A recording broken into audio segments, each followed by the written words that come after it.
Convene the March 5th meeting of the Sunset Beach Town Council. We started at 6 o'clock. The next item on the agenda is C, which is council discussion. I've got something. Mr. Corbett? I'm happy to say, and I'd like to point out that a nonprofit community service group in our town called Sunset Vision today carried out an exercise of cleaning the beach access ways and the parking areas around the gazebo. And the area looks a lot nicer now, all prim and proper and cleaned up for our Easter tourists to start showing up soon. Thank you, Sunset Vision. I failed to announce that I should have. I'm remiss when we came back from the closed session. The one portion we talked about was litigation with regard to Sunset Beach West. There was no action that was taken or needs to be taken, so there was no. It was really just to consult with the attorney with regard to legal advice. The personnel action, Mark, you want to put that on for action on G? Yeah, GI. Oh, no, yeah, G. Under G, okay. Any other council discussion? All right, next item is call to order and pledge of allegiance. Everyone join me in pledging the allegiance. I pledge allegiance to the flag of the United States of America and to the republic for which it stands, one nation, under God, indivisible, with liberty and justice for all.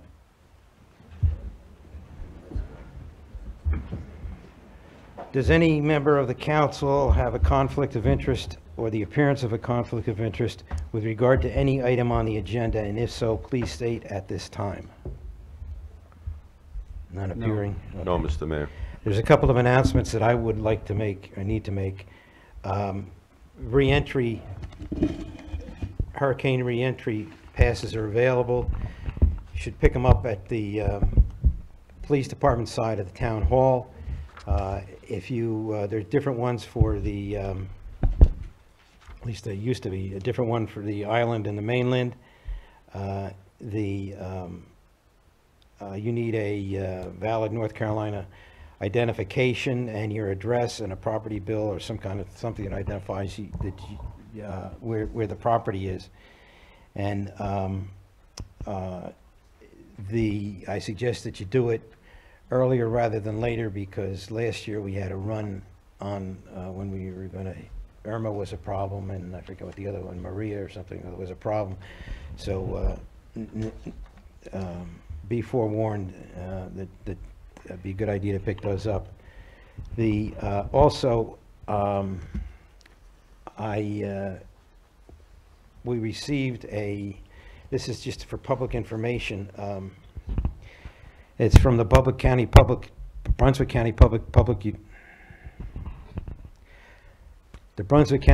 Utilities Department. They're doing an annual change from chloramines to chlorine.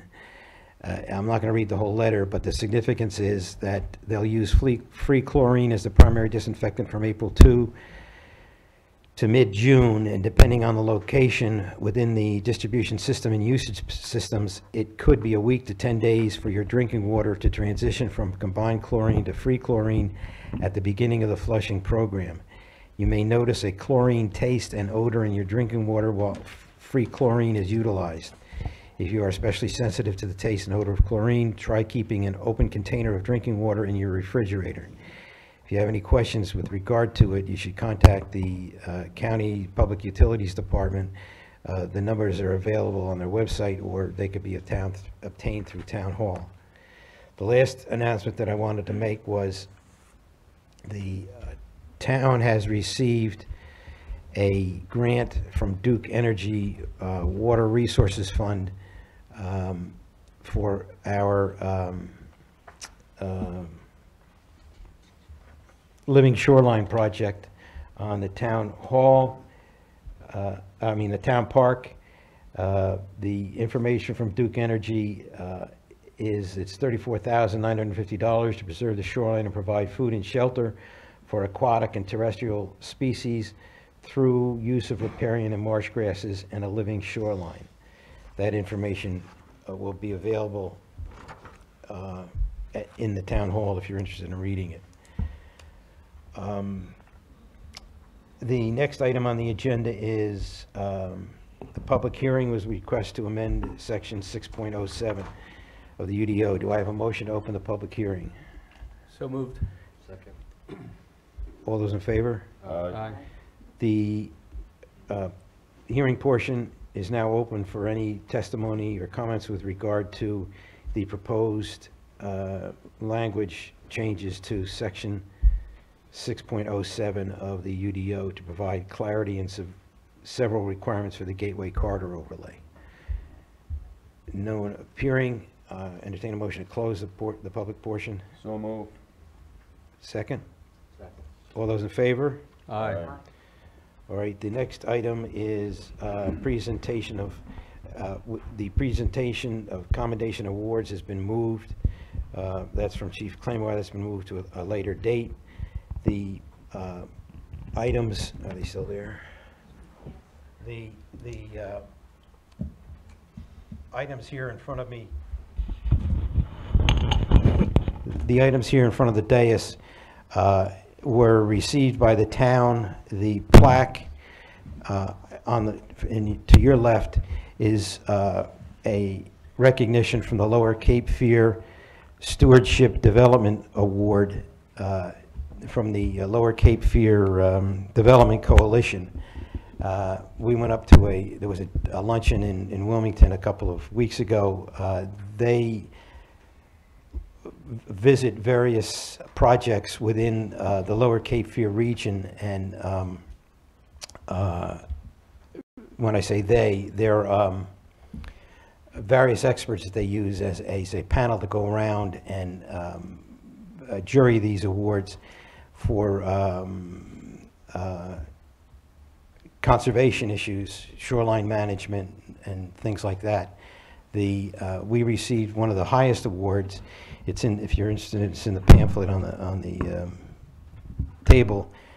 Most, I think, everyone exclusively of us were redevelopment of office buildings, and one of my comments, I had to make a comment at the meeting. One of my comments was that it was particularly significant in that it was a public entity that received it, and within a public entity, everybody has an opinion, and they aren't afraid to express it. Whereas with a private building, we don't run into that program. But it's a significant award. And the other item on the other end of the table was received by Susan Parker, our administrator in outside of Charlotte, on the day following the one in Wilmington, which is connected with the grant award from Duke Energy.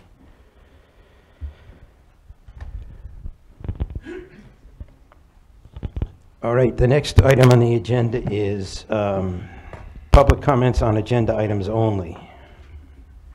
The floor is now open for comments on public items. For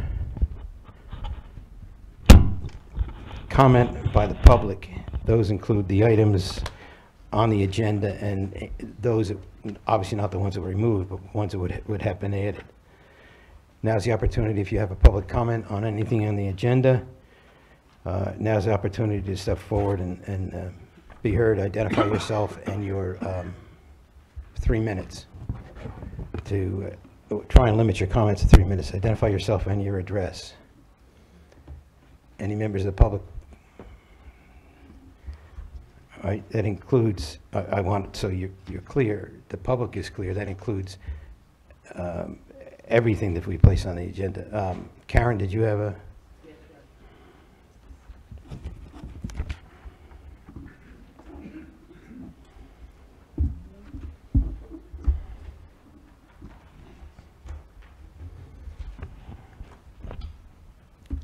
Karen Joseph, 915 St. Piper Bay Drive, Sunset Beach.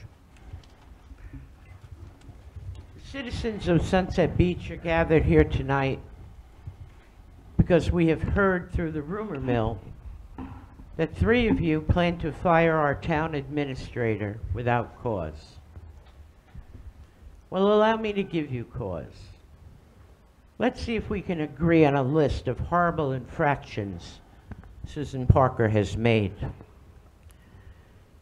She's held the tax rate steady despite bringing many upgrades to our town.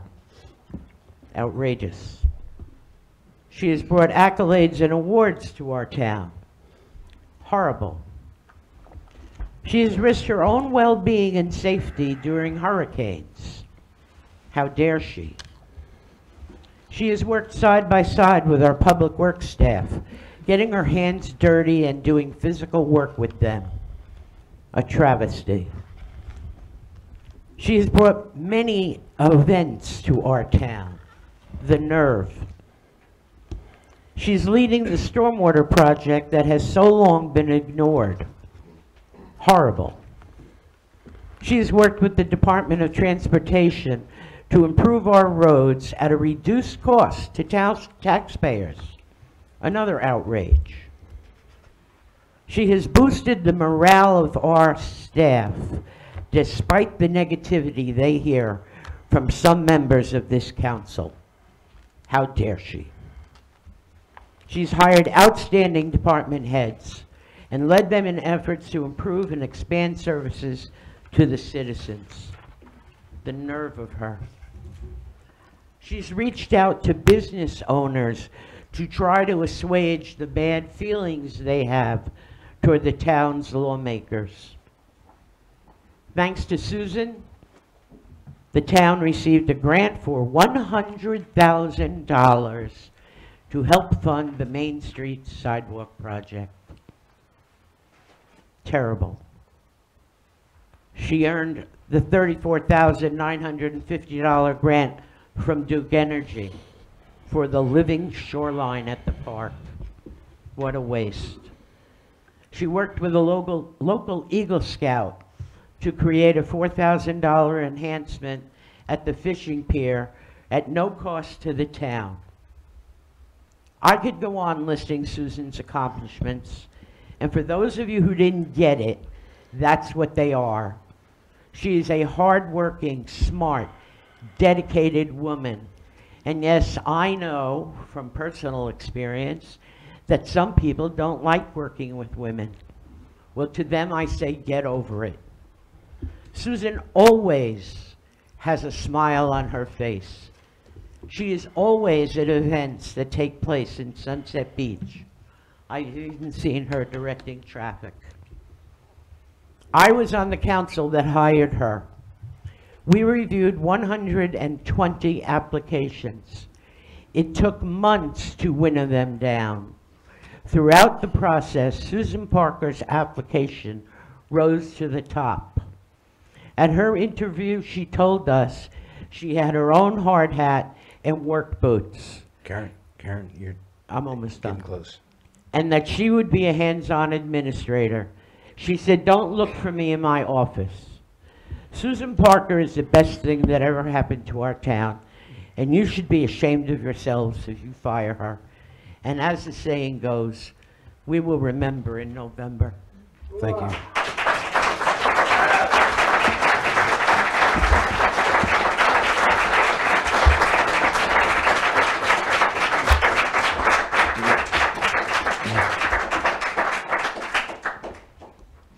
My name is Betty G. Oaks.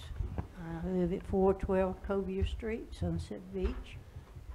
Mr. Mayor and members of the council, I have lived here almost 27 years and have been here for 3 town administrators. I've seen a lot of changes, some for good, some for bad. I was proud to tell people I lived at Sunset Beach, but not anymore. What you're doing to Susan Parker without telling us, the citizens, as to why is short of railroading. Susan has done more for this town than those before her. She has the best interest of the town first and foremost. Everything she has done or said, she has researched, come up with the correct figures to back her up. And she's also sought many, many grants.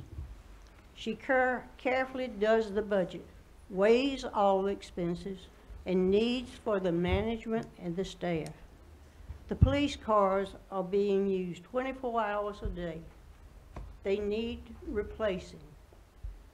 The safety of the police who look after us each and every day, their lives are at stake. And they have families. Should we not look after them and take care of them? The same goes for the fire department. What if you have an emergency or a fire? Who gets there first? They do. And I can attest to this because they have been to my house many times, one time, twice a day. The same thing needs for the maintenance department. They need safety too. What I'm trying to say to you, Mr. Serrata, you were mayor when she was hired, as was Lou DeVito, Wilson Sherrill, Mike Williams, Carol Scott, and Karen Joseph. There was only one deciding vote not to hire her. You hired her to administer to the town.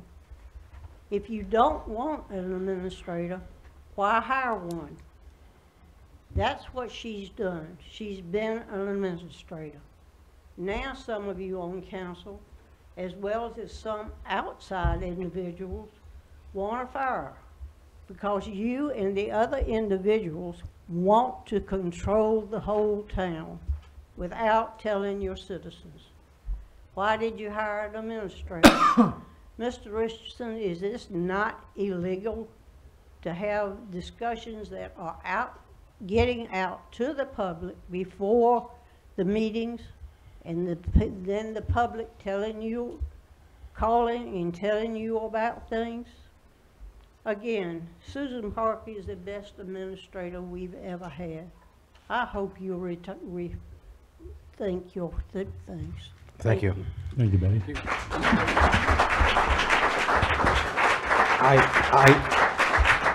I should have mentioned in my precatory remarks that, and it hasn't happened yet, I'm trying to stay aware of it, that we have certain rules with regard to public comment, that everybody gets a chance to speak once, that any questions really should be directed to the chair.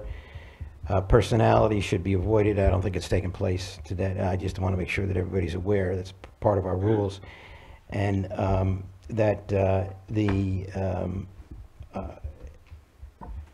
it's not intended for an exchange between council and the members of the public. So if we keep that in mind, I'm not admonishing the other two speakers. I should have said that before we started. Okay, we continue. Mr. Larkin. Thank you, Mayor. Good evening, Council. Pete Larkin, 453 Lakeshore Drive, Sunset Beach. Mayor, I didn't jump up when the public comment period opened simply because I'm confused. I don't see Susan Parker's situation on the agenda. I know that you folks are talking about something. I know the emails that are going around. But frankly, it's not clear to me that it was even an agenda item.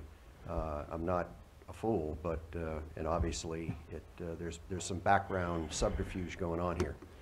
But I will speak about that, if that is an appropriate agenda item. Well, it is, and I want to take a minute to address that. It really was placed on not what action was to be taken, but an action was placed on the agenda at the beginning of the meeting at 6 o'clock, and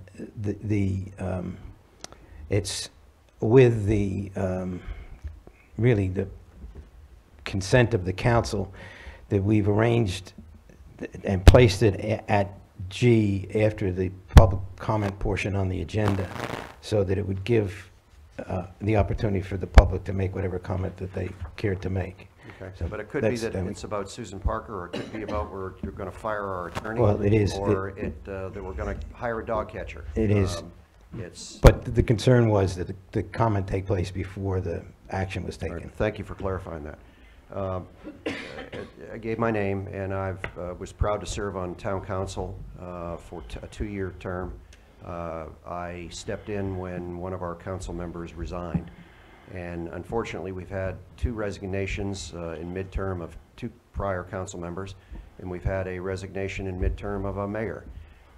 And I think what we're seeing tonight and what we've seen, what I watch on YouTube, I refused to come here after I was off council, just simply because it's a circus and nothing seems to get accomplished.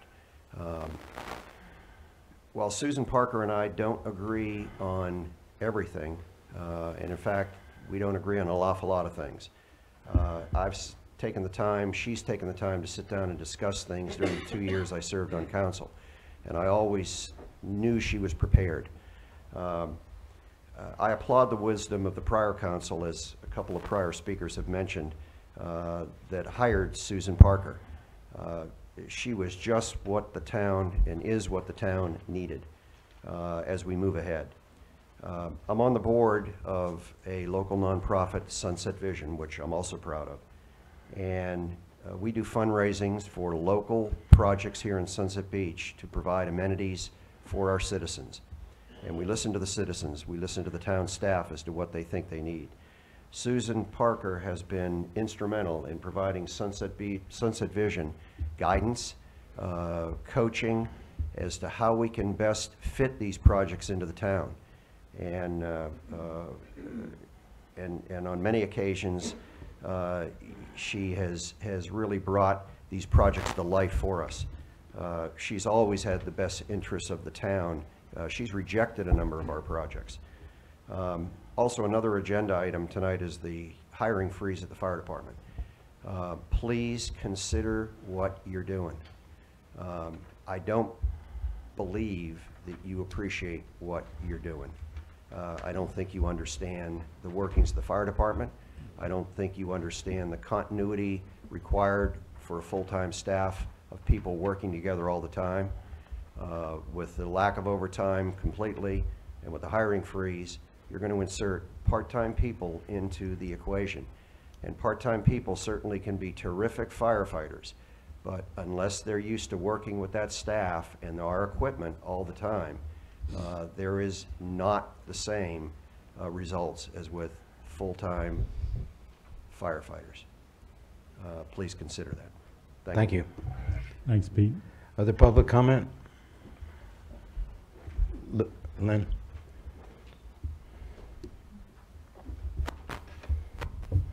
Len Steiner, 613 Kings Trail. I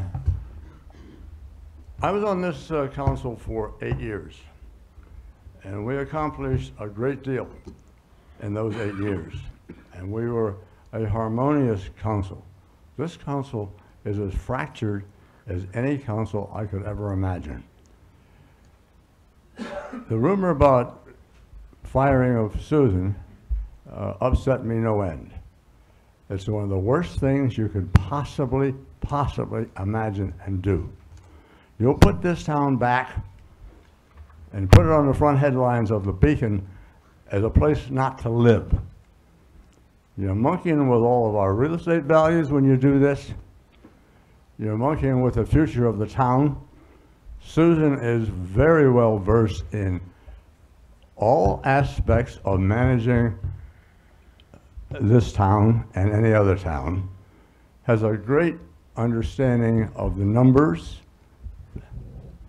and has done a great job in proposing budgets, particularly way back in the very beginning when she first came on board and you didn't buy the options that she gave you, and you should have.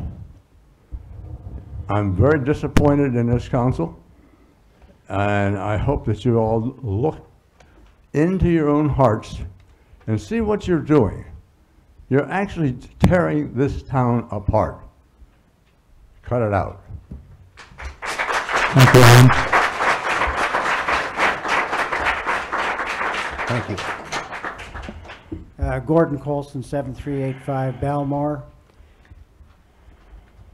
and Chairman of the Committee to Honor America's Veterans. Susan Parker helped us so much by staying with us and teaching us what we could do and what we could not do. So much so that this memorial is looked upon as one of the best, not only in Brunswick County, but beyond. Susan is an absolute champion. She's a leader, a good leader, and I can't see why in the world you people would want to take this lady out of our midst. As said before, you're starting to ruin the town. Thank you. Thank you.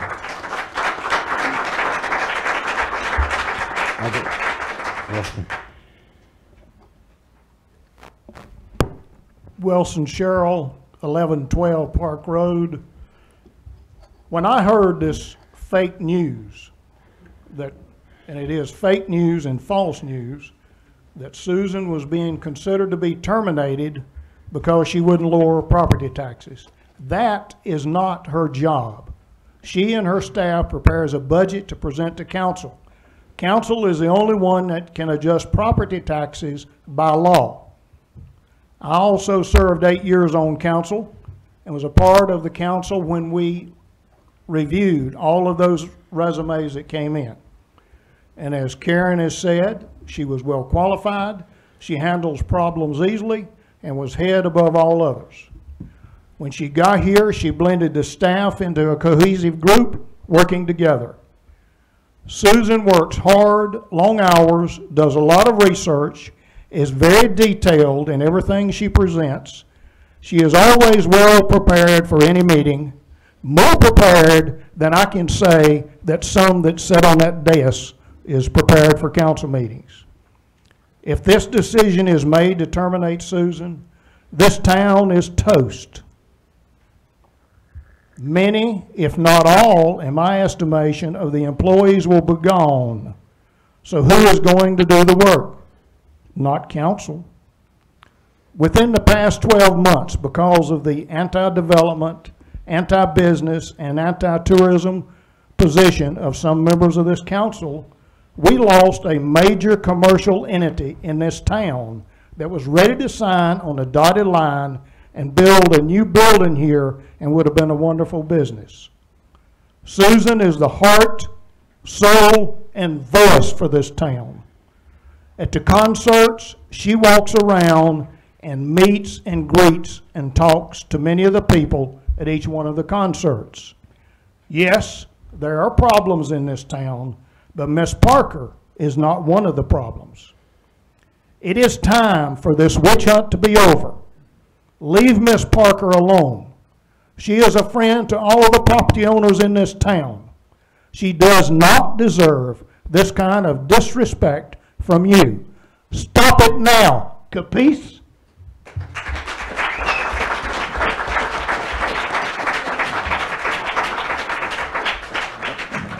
Any other public comment?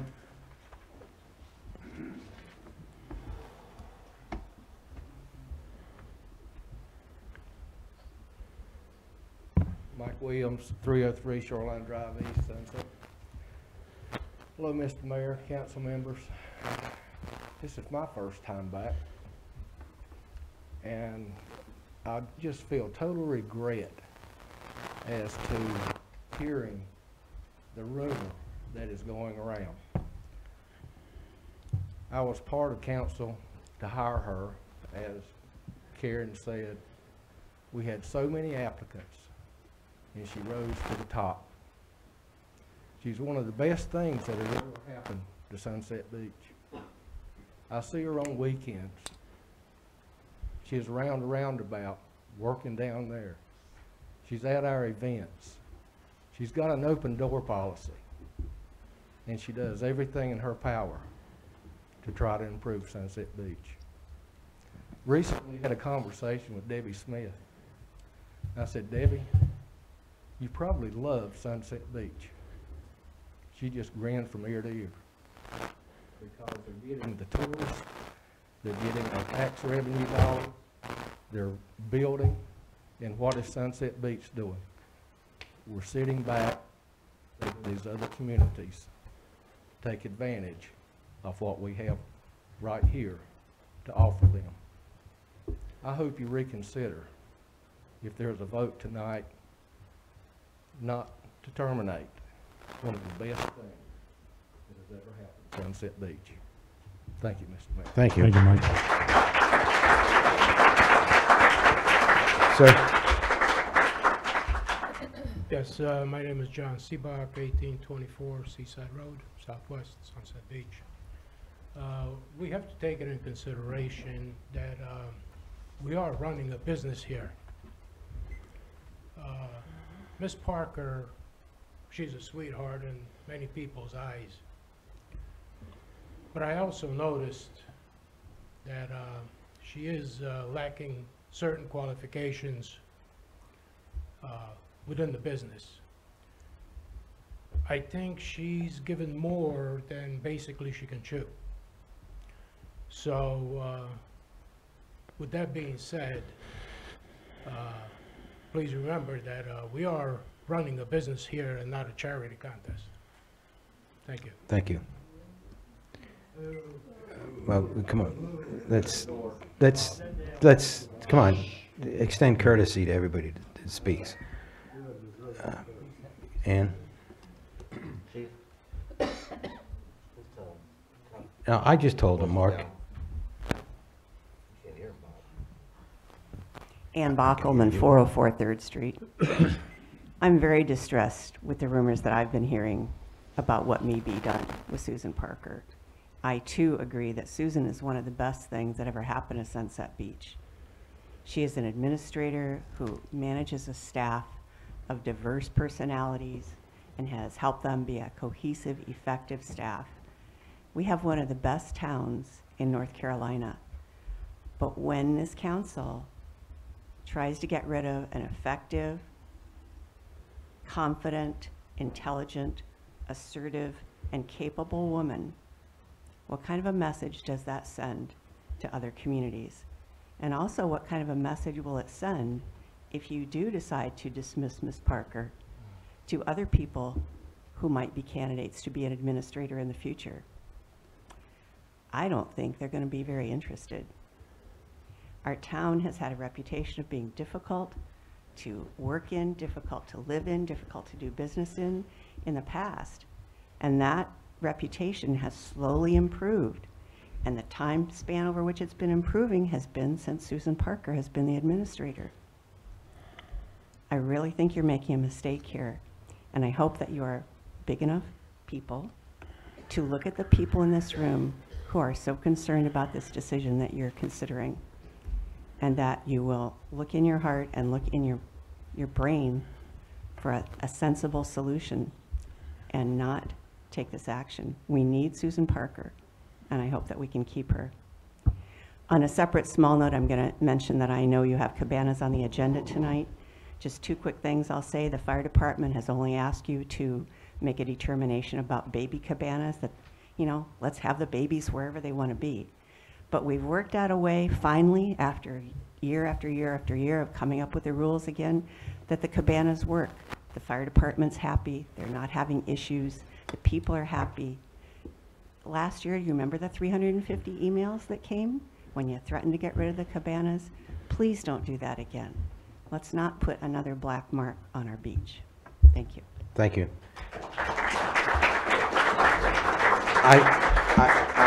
I want to interject something about the cabanas on the agenda. The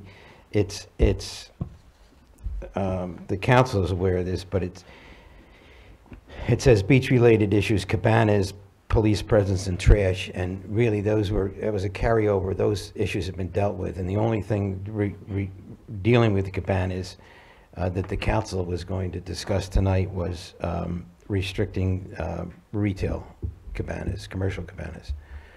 That's just for information, so if anybody else is concerned about anything else. More public comment? All right, sir. Hello, my name is John Hobgood from Sunset Beach Trading Company in the Island Market on the island. What's your address, sir? 423 Sunset Boulevard Thank you. South and 430 Sunset Boulevard South.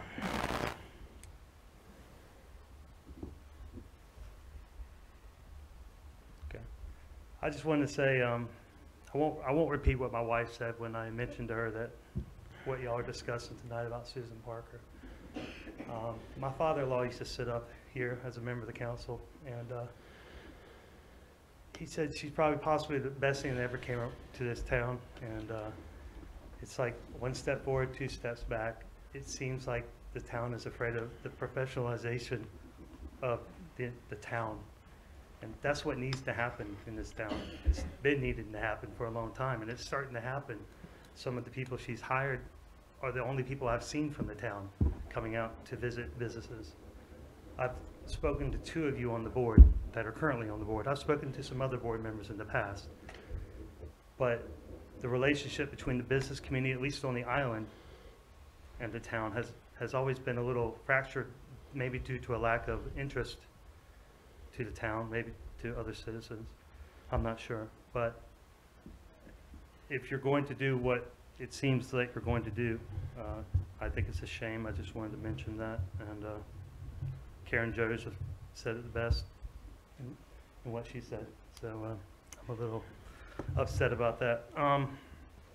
The other issue is the Cabana issue. As I do run a business, fortunately I don't run a Cabana business, as you're taking action that could affect Cabana businesses a few weeks before the summer starts.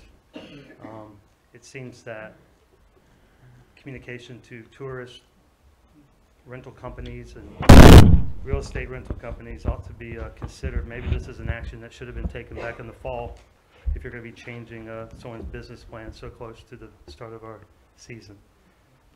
But I have heard from a lot of customers of ours that are in favor of the cabanas. There are some who are not in favor of cabanas, and I told them all to forward on their concerns to you, but it is an issue that people seem to care about. And I hope you think about it before you do anything drastic on that issue as well. Thank you. Thank you. Other public comment? All right, none appearing. I'll entertain a motion to close this portion of the agenda. Bob? I'm sorry. Second. Oh, okay. Any discussion? None appearing. All those in favor? Aye. The next item on the agenda is what was added. That is action with regard to the administrator. Bob, I'd like to make a motion to terminate Susan Parker's employment of Sunset Beach. Second. All right, discussion? I have a couple words Councilman I'd like Corbett. to say. Excuse me, I'm not known for being short in my comments. 3 council members who are self-proclaimed advocates of government transparency, open meetings with public involvement, and use of workshops to discuss important issues are pushing to remove our administrator, Susan Parker, for no cause other than they want to change the direction that the town is going, and she gets in the way of that direction. She is a strong woman, very knowledgeable in her field, who continues to do an outstanding job, who the council unanimously voted in November to give a 3% merit pay raise, who takes care of her staff, and who does not bend the rules to accommodate inappropriate and unworkable council member demands. A closed meeting was announced on March 1st with no information given to the full council as to the subject matter on this personnel issue. The Mayor Pro Tem, Mark Vinton, called the meeting as he is authorized to do. The full council officially found out today in the closed session that we were meeting to remove our town administrator. Unofficially, I found out about it from a citizen who asked me on March 2nd, the morning after I got back into town, if it was true that the council was going to fire Susan Parker today. Susan was told this information by a member of our community who is related to a person who has close access to all 3 of our council members. This person said the 3 had the votes and were going to remove Susan Parker on Monday. They knew about it, this citizen knew about it before this closed session discussion was revealed to the rest of the council members. The process to remove Susan Parker to go into a new direction also precludes a procedure the three council members have loudly advocated in the name of transparency, that there should be open discussion of major complicated issues. So they are now choosing to fire Susan Parker as the first step in changing the direction that this town goes. The discussion and the vote on changing the direction is a major issue of major impact to the town, and it should be done with a full and public discussion. By the previous statements, the discussion on these types of issues, the discussion should take place during a Tuesday morning work session where votes, again by their demands, are not taken. Any vote on the changing of direction then, in line with their procedural demands, should not take place until April 2nd, Monday evening town council meeting. And that's when, if they're going to remove Susan Parker because she's getting in the way of the new direction, that they should do it. So these self-proclaimed advocates of citizens' rights and transparency, who claim to be working in the best interest of Sunset Beach, are contradicting and violating the seemingly sacred principles they loudly and sometimes pompously advocate. They want a new direction to be started by removing Susan Parker, but will offer no public details of what this new direction is. I don't pretend that they will see the light or listen to the voices of the people that we have heard today, or serve the best interest of the town of Sunset Beach by recanting their aim to get rid of Susan Parker, but I sure do hope they will. But at the minimum, they should allow due process on this new direction that includes a full and open discussion of the pros and cons. Removing Susan simply because she is in the way of the new direction does a disservice to the town, betrays the principle that led to their elections, betrays their oaths to serve Sunset Beach, and is simply bad government. Page 3.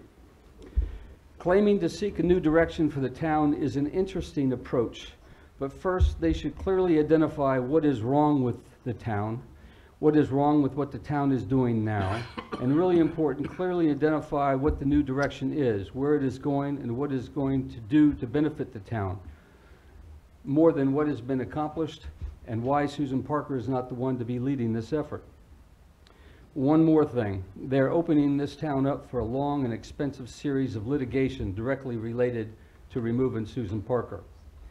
But the litigation and cost will likely not stop there. I think that starting this new direction will further embolden them. With a clear 3-2 voting majority on critical issues, they will carry out a devastatingly negative agenda, not so different than the efforts by some of them over the years to oppose the construction of the bridge or the acquisition and building of the town park, both of which are playing a major positive role in the attractiveness and success of Sunset Beach. Some potential examples that I've come up with that where there's a downside to the new direction. Number one, I think that they will make strong efforts to oppose and prevent the dredging project. In my view, not dredging would have a negative impact on the environment, contrary to some of what the scientists are supposedly saying, and that includes the adjacent primary nursery areas, which I think benefit by the dredging. If the water clogs up the area there, it would drive property values down throughout Sunset Beach, not just on the island, and among other potential impacts.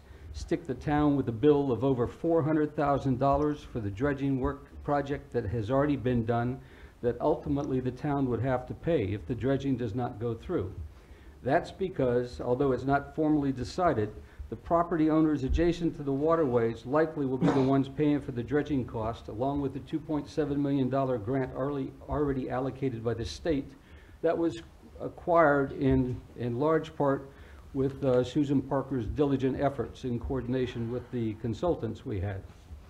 Another area, they have expressed an intention to implement a hiring freeze on the fire department, with the goal of bringing the manning down from 17 firefighters to an inadequate 14-person level, and that would not use fully the $250,000 increase in fire fees that we received from the county that has been allocated to support the fire department. This would greatly have impact safety and security throughout our town.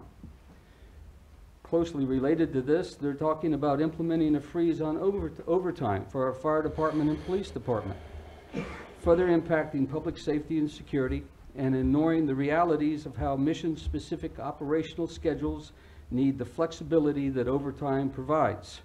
This would also likely lead to the departure by skilled firefighters and police personnel who depend on the overtime pay to make ends meet as they go off looking for greener pastures.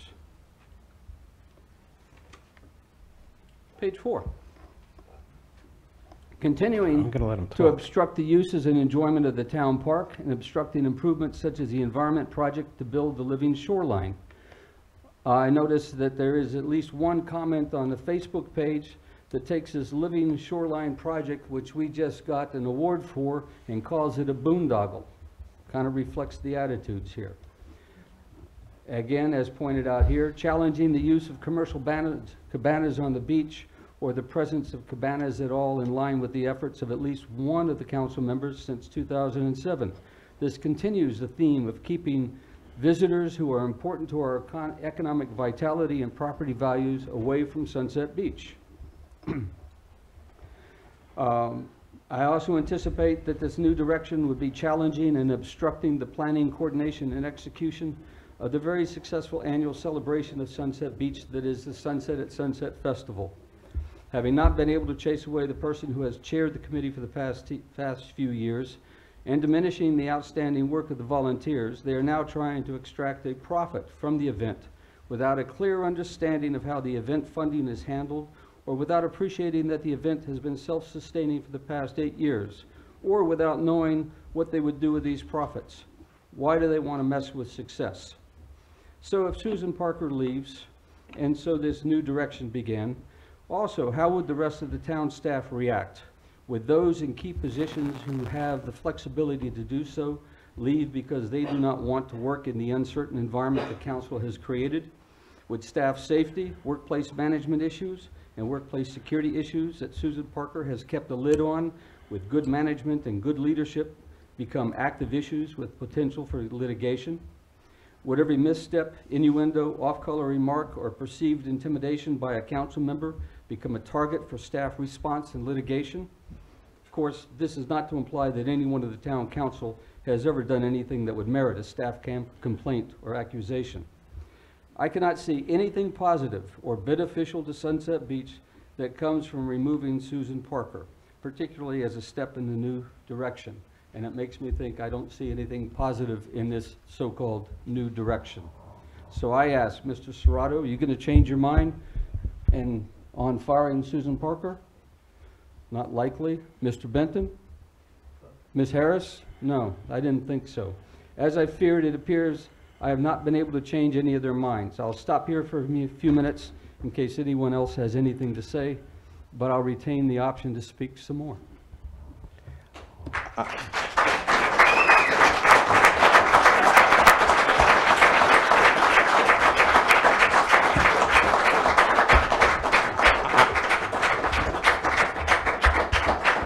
I have... John, I would like to say that was very well prepared for you not to know what was going on. Charlie, do you... I do have some comments, but maybe Mark. Can I answer that? Well, go ahead. I told you on March 2nd, that was Friday, I heard. I spent all day Sunday, all day Saturday thinking about it, and all day Sunday trying to figure out what I was going to say. It was well prepared. Thank you. One of the things that I think... And I did know about it. One of the things that I think ought to be addressed is Councilman Corbin made reference to new directions, and what I wanted to do was to ask each one of those that are prepared to vote for the termination why, first of all, what we've received a response that it's because they want to go in a new direction. And I'll ask Councilwoman Harris, what direction is it going now that you want to change?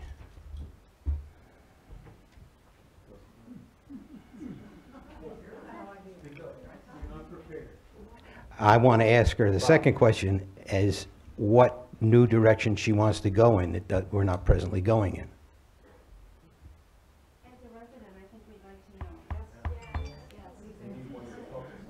All right, excuse me. All right, let's maintain some decorum here. I want to ask Mayor Pro Tem Bennett the same question. My name is Benton. Benton, I'm sorry. I'll answer the question, Bob. The town is going in a different direction, period. There's nothing more that we have to say than that. It's a right-to-work state. We are definitely going in a different direction. Hey, maintain order, please. You may not like the answers, but he's entitled to give his answers. And I'm asking the same question of Councilman Serrato. What direction is the town going presently that you want to change? Mr. Mayor, I understand what you're attempting to do, and I have no comment. And what direction, new direction, do you want the town to go in? Mr. Mayor, I understand your scheme, and I have no comment. I have, the public comment portion on agenda items has been closed. You'll have an opportunity to make comment at the conclusion of the meeting on anything that you want to make comment on. I want to make, do you really think it's going to make any difference? I have some comments prepared that Mr. Mayor? I'm sorry. Go ahead, Charlie. Go ahead. Go ahead. I was going to ask Mark and Jan and Rich what their new direction was. Well, you see the answer. I would say it's going to be downhill. I learned about this a few days ago when Betty Oakes called me, and she asked me what I knew about Susan being fired. I told her I thought it was a dead issue. I asked Betty why she thought that, and she told me that neighbor Jackie Thomas told her that Susan would be fired on Monday. And that Ms. Harris would vote along with Serrato and Benton on everything. I'm glad people have open minds. Now I can't top John, no way. I do want to say that this was apparently done in secret, discussed with other citizens, which is a violation of the closed session. I will be in contact with the Council of Governments and their Ethics Committee. Maybe they'll look into this.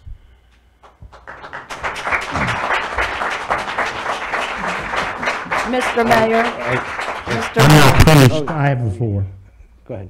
Continue. Sorry, I thought you were. Sorry. Oh, I'm not done.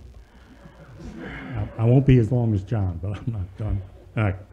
There's nothing I can say that will top John. Yes, you can. The very first meeting as a council person, I brought up that I'd received an anonymous letter and that I don't respond to anonymous letters as far as I'm concerned. They're trash. But I did get an anonymous email the other day. And this is so egregious that I have to correct the lies in it. And of course, it's anonymous.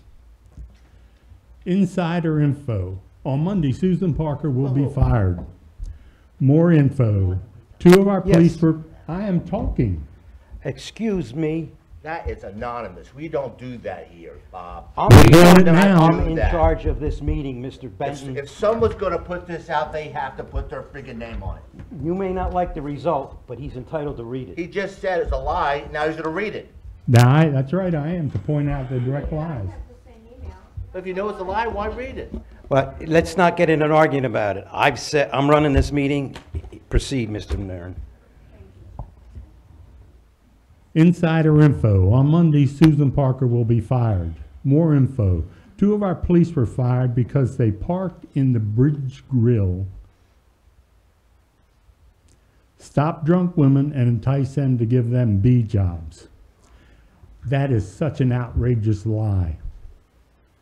We had 2 police officers resign.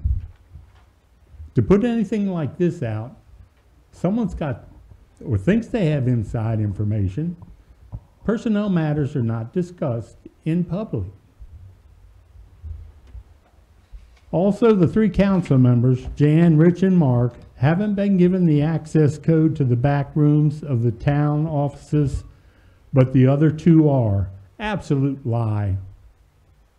John and I, and none of the council members, have the codes to get in the back office. The codes were put in place to protect our employees. And you know why. The mayor and town staff are threatening to leave if we fire Susan Parker, which we're doing anyway. Mine was made up before any discussion. This is good news. We need to clean house. Carol Scott has agreed to be interim mayor if this happens. Wouldn't that be a treat?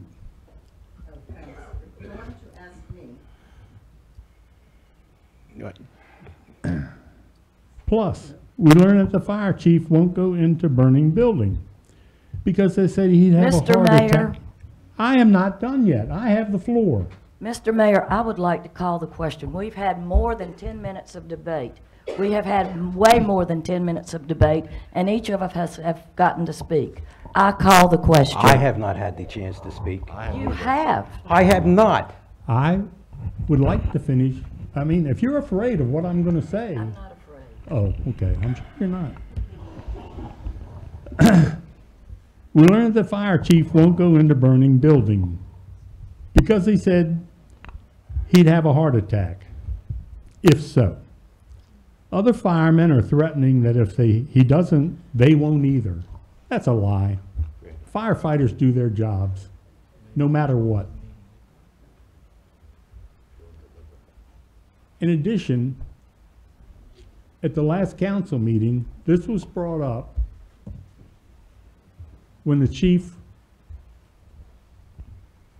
was answering questions. I asked the chief directly, will you go into a burning building? And he said, absolutely. I'm a fireman first. So there's another lie. We need to get rid of the current chief and set some strict standards for physical ability like other fire departments in real towns do. I didn't know that we were in a real town. There's more, but it can't be proven, just like none of this other stuff can be proven. Find time to bring it up. I'm so glad that we're finally making some progress here. Now, new direction. That means no development, less police and fire protection, less tourism, low employee morale. Will the new direction be a town administrator that's a flunky and does whatever certain people on the council ask? That would be my guess. There'll be no dredging. Now, for Susan Parker.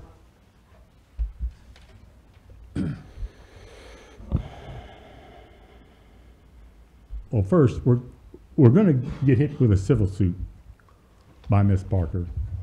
And I encourage that because of the way she's been treated here. Mr. Mayor, if I can interject. No, you Mr. can't. Nern has the floor. Continue, Are you Mr. Nern. finished, Mr. Nern? No, he's I'll not let you know finished. when I'm finished.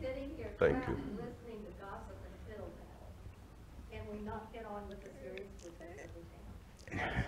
This isn't public comments. Excuse me, this is not a public comment section. I understand what your frustration is. Mr. Nern? For one thing, her salary structure. I just give you a few figures, not all of them. In December 2007, Linda Flugel left. Her salary was $94,763. We hired Gary Parker. His starting pay was $95,000. I believe he had a BA.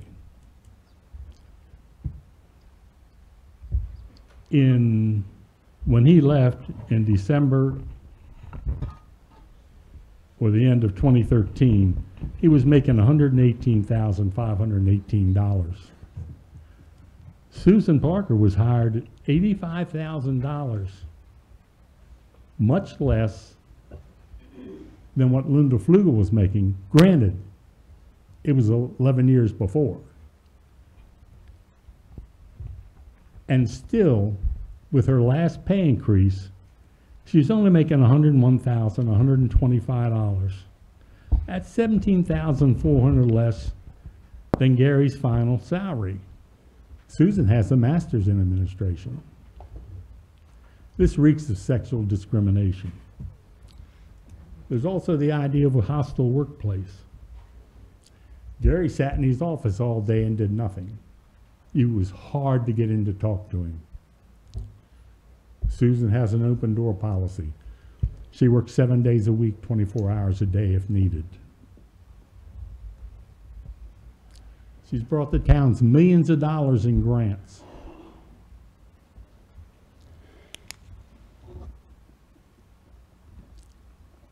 I'm done.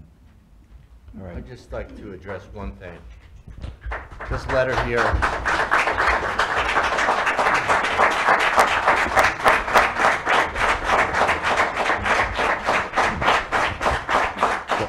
Go ahead. Go ahead. This letter here was discussed at the closed session. We all determined that it was false, fake news. And Charlie came out here and read this to you. It's a disgrace. All these are factual, not true, Betty. They're not true. My brother is not, I don't have a cousin in New York City. Betty did not send me that. I didn't say Betty, I just Betty. I'm just saying this is not true. None of it. And he recognized that and still read it to you people. It's like the fake dossier. He didn't say you wrote it. He didn't say you wrote it. Back in that office he did, Charlie. No, I didn't. Well, I'm just saying, complete fake news. Nobody's name's on it. Mr. Anybody write anything and put it out there. and I'm that's going to disgrace. ask council to please refrain from discussing things in closed session in which I was involved in providing legal advice. It's the whole reason we have a closed session. All right. First of all, I just want to answer a couple questions. Nobody in this council is going to ban dredging. No one. So Jan, I, and Rich are for dredging. So that's not true. And as far as the life shoreline, we're in favor of that. I don't know where that came out of. I'm in favor of that. As far as firemen, I'm for firemen and police officers. We're not going to restrict their salaries.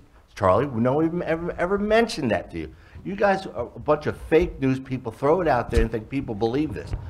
My friends don't believe it because they know where I stand. And some of the people out there know how I stand. And that's not where I stand, Charlie. So stop lying. Now, if I could have, did you want to say something? Yes, I do, Mr. Mayor. We need to get on with business, Mr. Mayor. This is not a time to make campaign speeches, false statements. I think we're above that, and we should be above that. And, Mr. Mayor, you are responsible to manage this proceeding. And I have to tell you, when I was mayor for a brief period, I did not always support or enjoy what the council decided, although they were against my wishes. Whether it was warning them of the financial crisis that we would have, including the major tax increase, or calling the Jaguars layer bond when they had a chance to and refused to, costing us years of pain, suffering, and expenses. Speaking about campaign speeches, well, how does this deal with Susan? Mr. Mayor, may I just finish? I accepted the council's decision. And I didn't have a dog and pony show or manage a dog and pony show as mayor. I respected the council's decision. I didn't agree with it, but I respected it. And that's all I'm going to say. If you bear with me, and I am taxing your patience, if you bear with me, I have some prepared remarks that I feel compelled to express. I cannot adequately express the intensity of my opposition to the proposed action of these 3 members of council to this termination action and their, quote, new direction. In 2016, I expressed interest in appointment to the unexpired term of Mayor Watts, who had recently resigned. I believe that my prior experience in municipal government and my experience in the judiciary, as well as my demeanor, would be an asset in the relief of what had become publicly recognized as a notoriously dysfunctional council in Sunset Beach. Based upon my experience with certain council members' personalities through 2016 and 2017, when the decision had to be made whether I wanted to stand for election for another 2 years, I was severely conflicted.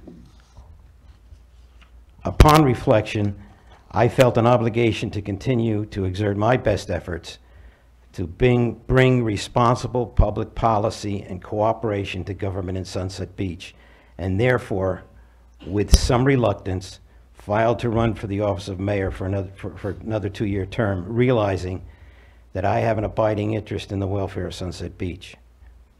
A significant factor in my decision to run for this office was that I had seen that the administration of the town was in the competent and experienced hands of Susan Parker, as well as other dedicated town staff.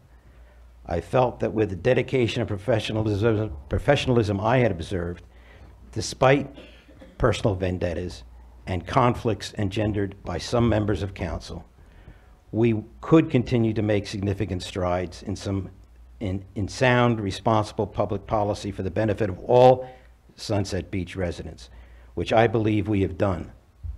I also believe the results of the November 2017 election evidence recognition by the electorate of my competence for the position and their confidence in my continued leadership. For those voters who expressed confidence in my leadership, I sincerely apologize that if this motion to terminate Mrs. Parker is carried, I'll be compelled to resign as mayor. To those citizens who have questioned me on a more than weekly basis, and it happens at least once every single week, as to how I could continue to put up with the conflict arising from the conduct of some of the members of this council, the answer is that I have reached the limit and no longer can.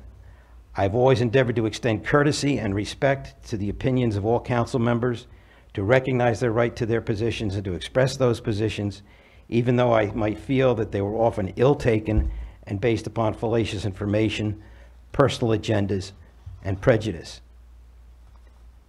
The secret cabals, the repeated personal attacks upon town staff, the generation of interminable and unnecessary conflict, the refusal to set aside personal agendas and prejudices, the intentional misstatements and mischaracterization of facts to serve limited personal agendas, the failure to recognize the negative impact this type of behavior created, as well as what I have sorely learned is the inability to rely upon representations and assurances professed by some members of council, has been a major hindrance to my responsibilities as mayor. I cannot continue to work with council members who prosecute personal vendettas and agendas at the expense of the 4,000 plus residents when they say one thing and then backtrack and do another. The increase in the occurrence of these events following November have been having a negative impact on my health and my personal relationships. Fortunately, I don't own a dog, or I would, every time I went home, I'd be kicking the dog. Despite my efforts to change this atmosphere by reaching out to all council members, I am convinced that personal prejudice, vendettas, and personality issues will continue to impede responsible exercise of policy in the interests of all the citizens of Sunset Beach. It is my opinion that the action by 3 members of the council to terminate Susan Parker results from just such personal vendettas and prejudices, and I believe it will be at the expense of all the general public, which those council members took an oath to serve. I recognize there are different views on issues. When I was interviewed in 2016, I was asked a question, in fact it was by Councilman Serrato, as to what I would do if I disagreed with a position taken by council. My reply was that if it was a reasoned position of council based upon policy, although I may not support it, it was entitled to be recognized as a decision of council. I have not experienced similar respect from certain council members who refuse to accept reality and continue to raise the same issues year after year after year. This action by 3 members of council to terminate Susan Parker is neither reasoned policy nor one which I can support as the figurehead of the town of Sunset Beach. In my opinion, it is based upon well-documented personal vendettas and prejudices which should have no place in the formation of and execution of public policy. This action by 3 members of council highlights the concern expressed by our founding fathers at the time of the Constitution when they identified factions, as James Madison did identify factions in Federalist 10, as a potential threat to popular government, which remains the foundation of American political theory on interest groups. Factions are the cabals of which I speak. Make no mistake, such cabals do exist here in Sunset Beach, as evidenced by the recent email circulated containing false and twisted comments about government in support of the termination action. The tireless efforts and demonstrated competency of Susan Parker, as well as the accomplishments to the benefit of the town and its residents, is evidenced by the successful results of the projects in which she has been a vital instigator or participant, the exceptional amount of monetary grants received, and her implementation of policies and procedures.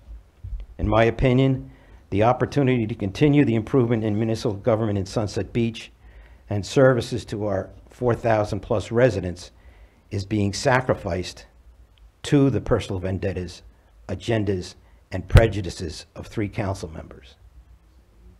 The position of mayor in our form of government is without a true executive power and is without a vote.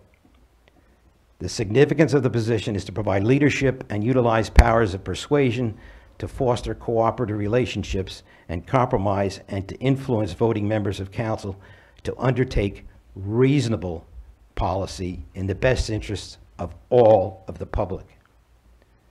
With a vote of the 3 members of the council to terminate Susan Parker under these circumstances, as well as a number of the other issues with which I am in disagreement, it is apparent to me that I can no longer provide the type of leadership required, nor can I continue to participate in government so controlled by faction, engaged in backroom, secretly contrived schemes to the exclusion of other members of council and the interests of the public.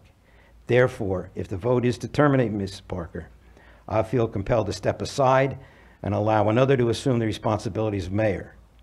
I have grave concern for the future of the government of Sunset Beach. I've enjoyed the experience working with the town staff in my journey with them, addressing policy issues, and look forward to continuing to do so. However, if this action is taken, I find it will be impossible for me to continue to do so and keep true to my principles and those of sound public policy.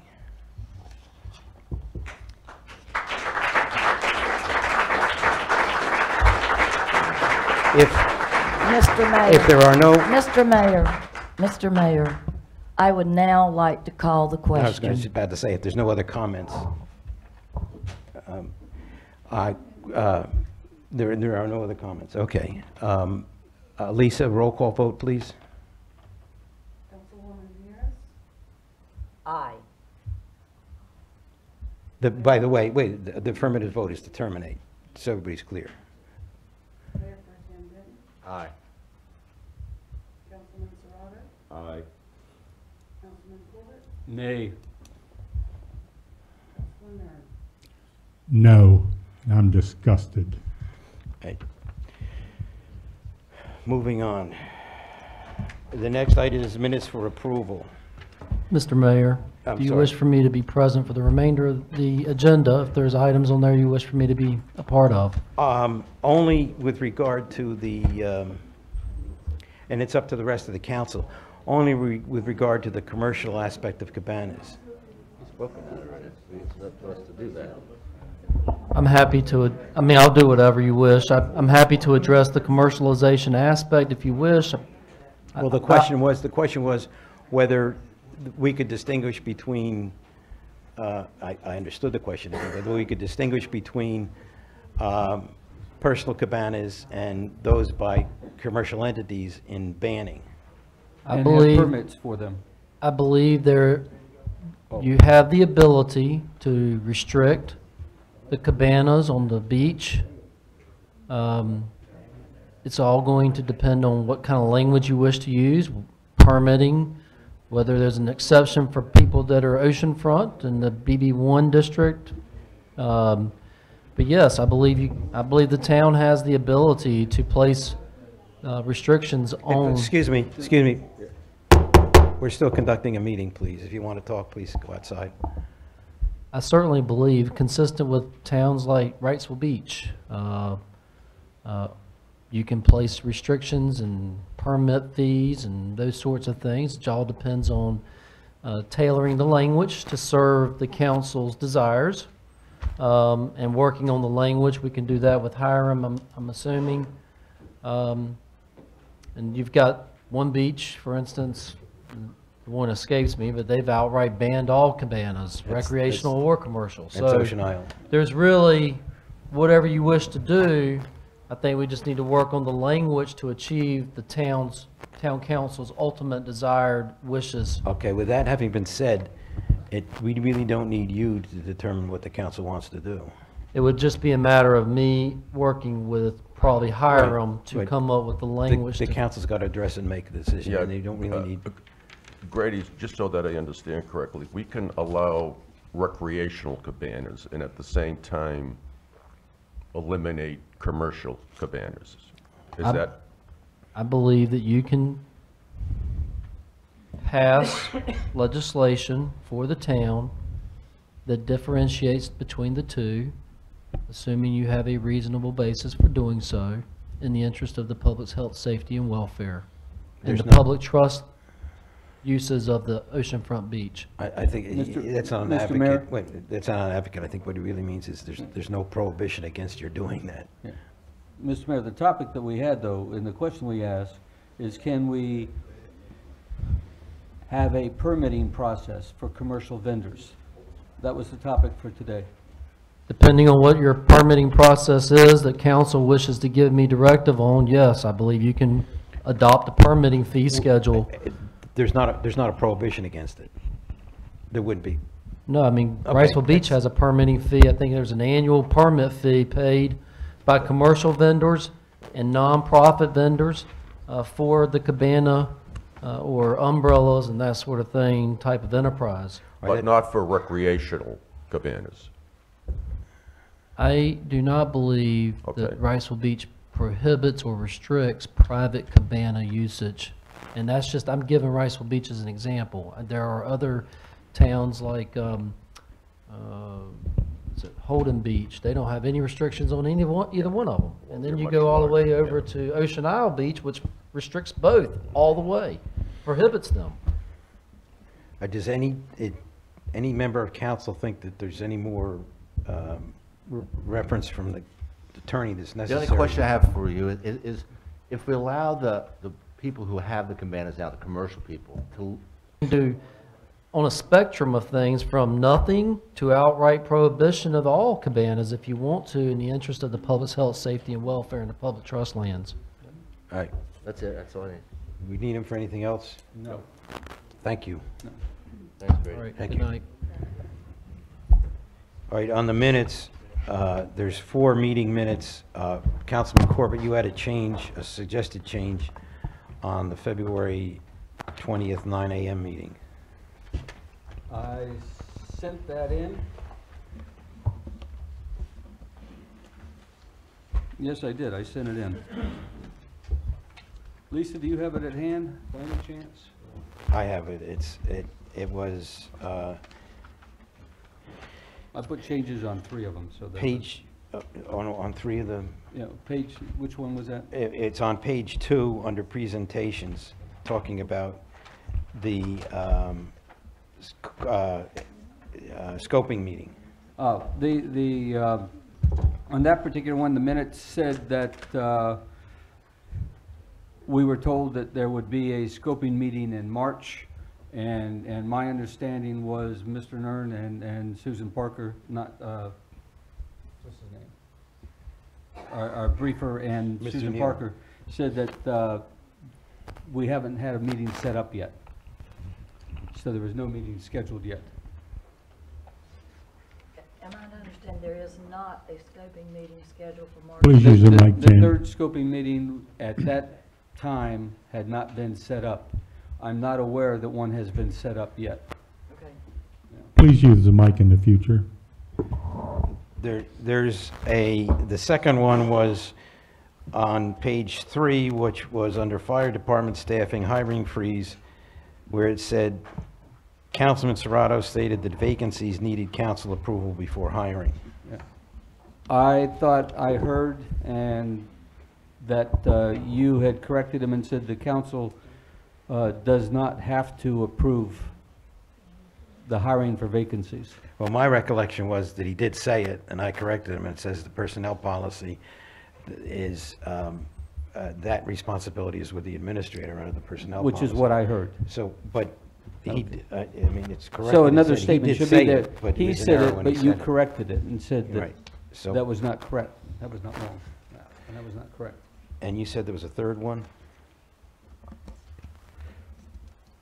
That could be corrected by just saying that I corrected it. and Yeah, I said- think the others were just typos. All right. Anybody else have any additions or corrections to the minutes?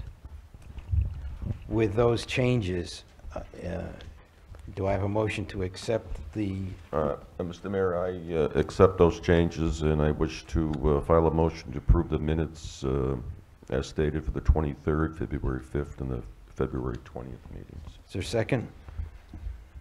Second. Discussion, all those in favor? Aye. The next item is Town Administrator Report. Whoops. Whoops. Whoops. We could probably move over that So one. we fired her. The department reports, planning and inspections.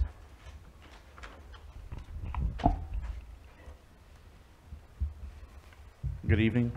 Y'all get a weekly from me, and you've got my report in front of y'all, but tonight I was going to bring to everybody's attention that how we haven't received our physical letter. We did receive our electronic copy of the letter from FEMA releasing the flood maps. The effective date on those flood maps will be August 28th, 2018.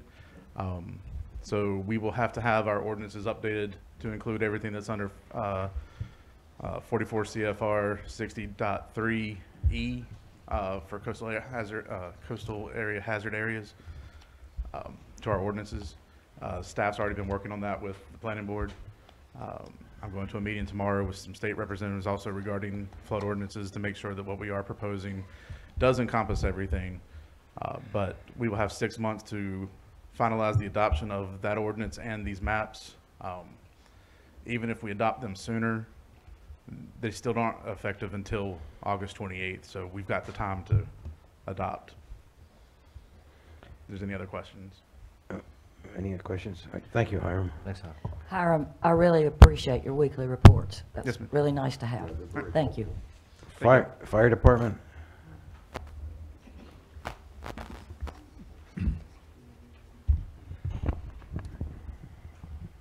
You have the report.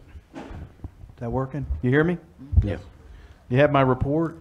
To let you know, the ladder truck experienced a mechanical malfunction Sunday, and we are waiting some parts to come in. It'll be down for a week, but we have both our neighboring departments are supplying us with a ladder at this time, so there should be no issue or stop in ladder service.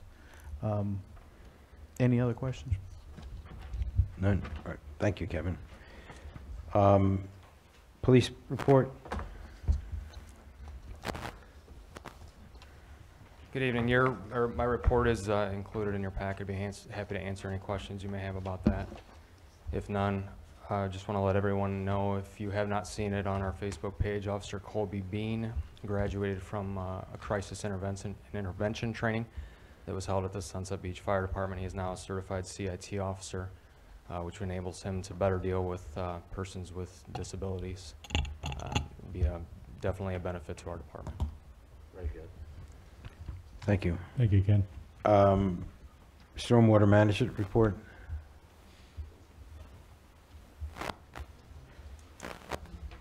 Good evening. You should have my report with you. We're working diligently with the Public Works Department, Mr. Graham, to move forward. We do have some easements we're going to have to acquire. We should have that letter ready for you maybe in the next month. Any questions? Thank you. Thank you. I skipped over Public Works.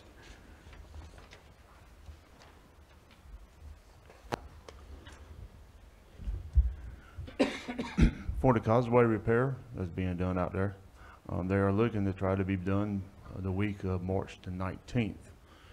If not, they said it might go into the week before Easter before they get finished with it, with the repair. Dustin, they're not doing both sides, are they? No, just one side. Just one side, and that's the east side. See, the progress is quick. Yeah, it's slow because they have to wait till the tide goes out also for them So to high dig it tide, out. they can't work on that? No, because of the tide, so they had to wait for the water to get down low enough where they can dig it out, or to put rock in the felt in. So you tell everybody that that yellow thing is going to be removed? Yeah, the yellow turbidity curtain that's out there now will be removed at the end of the project when it's done. Also, out here on the bike path, they are looking to get started tomorrow. They will start at Century 21 and Station Trail is where they'll get started at Millen, 8 o'clock if the weather's permitting with that. There'll be lane closures and all that? Or? There's probably some lane closures because they'll have to mill, so you will see some lane closures there. Any other comments or questions? Thank you, Ken, Dustin. Thanks, Dustin. Finance report. Finance report. Hi, you have the January financial report. You received it at our first budget meeting. You also have a budget amendment that was not originally included on the agenda. All it is a housekeeping amendment to put into motion the budget changes as a result of your decision to give employees bonuses. So it's strictly doing the math. And Do I have a motion for the adopt the budget amendment? So moved. Second. I also have an announcement. Discussion? Or was it Oh. discussion? Is it relative to this? No, Okay. not the budget amendment, no. Discussion? All those in favor? Aye. Okay. Bonnie? Okay. I have an announcement. I, unlike every employee here, is in a position to do exactly what Mayor Forrester is doing. I am retiring. He's not retiring, he's resigning. I am retiring as a result of Susan Parker no longer being in place to lead the staff. It will be effective as soon as possible, I would imagine May 1st. I will tell you why I'm doing it, in addition to the psychological aspects of it, the heartfelt aspects of it. Several months ago, you may recall that Susan instituted a series of strengthened security procedures in Town Hall.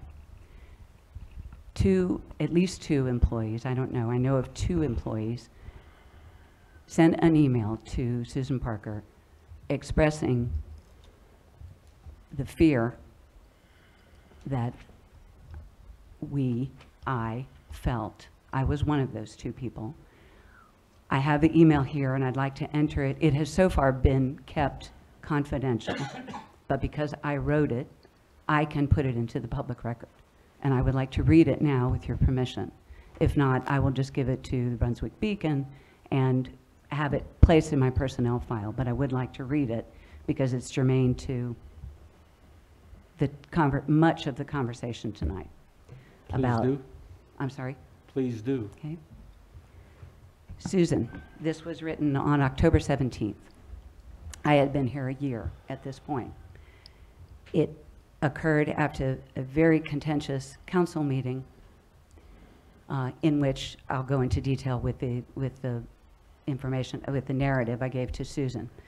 Susan, it's taken me some time today to process my reaction to Rich Serrato's outburst at the end of the council meeting this morning. I am so disturbed by the fear I experienced in connection with his loud and physically threatening behavior toward Charlie Nern, and still feel, several hours later, that I'm compelled to make a formal complaint. Please advise if anything more than this email is necessary. I have never, in all my years of public service, witnessed such a display of unchecked and unprovoked aggression from anyone in council chambers, let alone from a council member to a citizen. Charlie was recognized to speak at the podium during the final public comment period of the meeting. He said he approved of the council's decision to fund 3 new firefighter positions, then said he disagreed with the increase in town park fees, which he said would cause the farmers market to close. Rich began yelling at Charlie, persisting through repeated gabbling by the mayor, then rose from the dais and charged toward the podium. He stood there in a menacing way and continued to denigrate Charlie until Pete Larkin maneuvered him away. Rich raged out the door of the council chambers, and I watched him do the same across the permitting lobby and out the exterior door there. It happened so quickly, I couldn't make sense of the viciousness. I felt as though the only logical next step in this attack would be for Rich to pull out a gun and shoot Charlie. When he left without doing so, I was sure he would return, gun in hand. I am not an alarmist, hardly, but I am still thinking it's entirely possible the violence continued even though Rich walked away. I have seen him unhinged before, but not to the degree of brutish force. I don't feel safe around him, I know that much. I look forward to discussing this further with you and figuring out how to avoid further confrontations. Thank you for your time and attention to this matter. It was the most harrowing experience I have ever had, and it is no coincidence that I finally have the courage to speak of this publicly in light of the shootings in Florida, other things that happen unexpectedly. You cannot control when you get attacked. You cannot. That is clear. We know that now. And I am so afraid to stay here without Susan as a buffer. And so I will retire, and I wish that other employees could do the same. Bonnie, I have one question. Were you going to retire before this? Because there was rumor that you were going to leave anyway. I'll be 65 in a year. Right. In May, a year. Yes, I was going to retire when I was 65. Instead, I'm going to retire early because, for the reasons I've just stated. Yes. And I wish that it was sooner than May 1st. You may choose to retaliate. I don't know what you're going to do with this information, but I have served you faithfully. I know that I can no longer serve you without Susan as a buffer. Do your job until May 1st. Good luck. Thank you. Right. We will miss you. Thank you, Bonnie. Thank you, Charlie.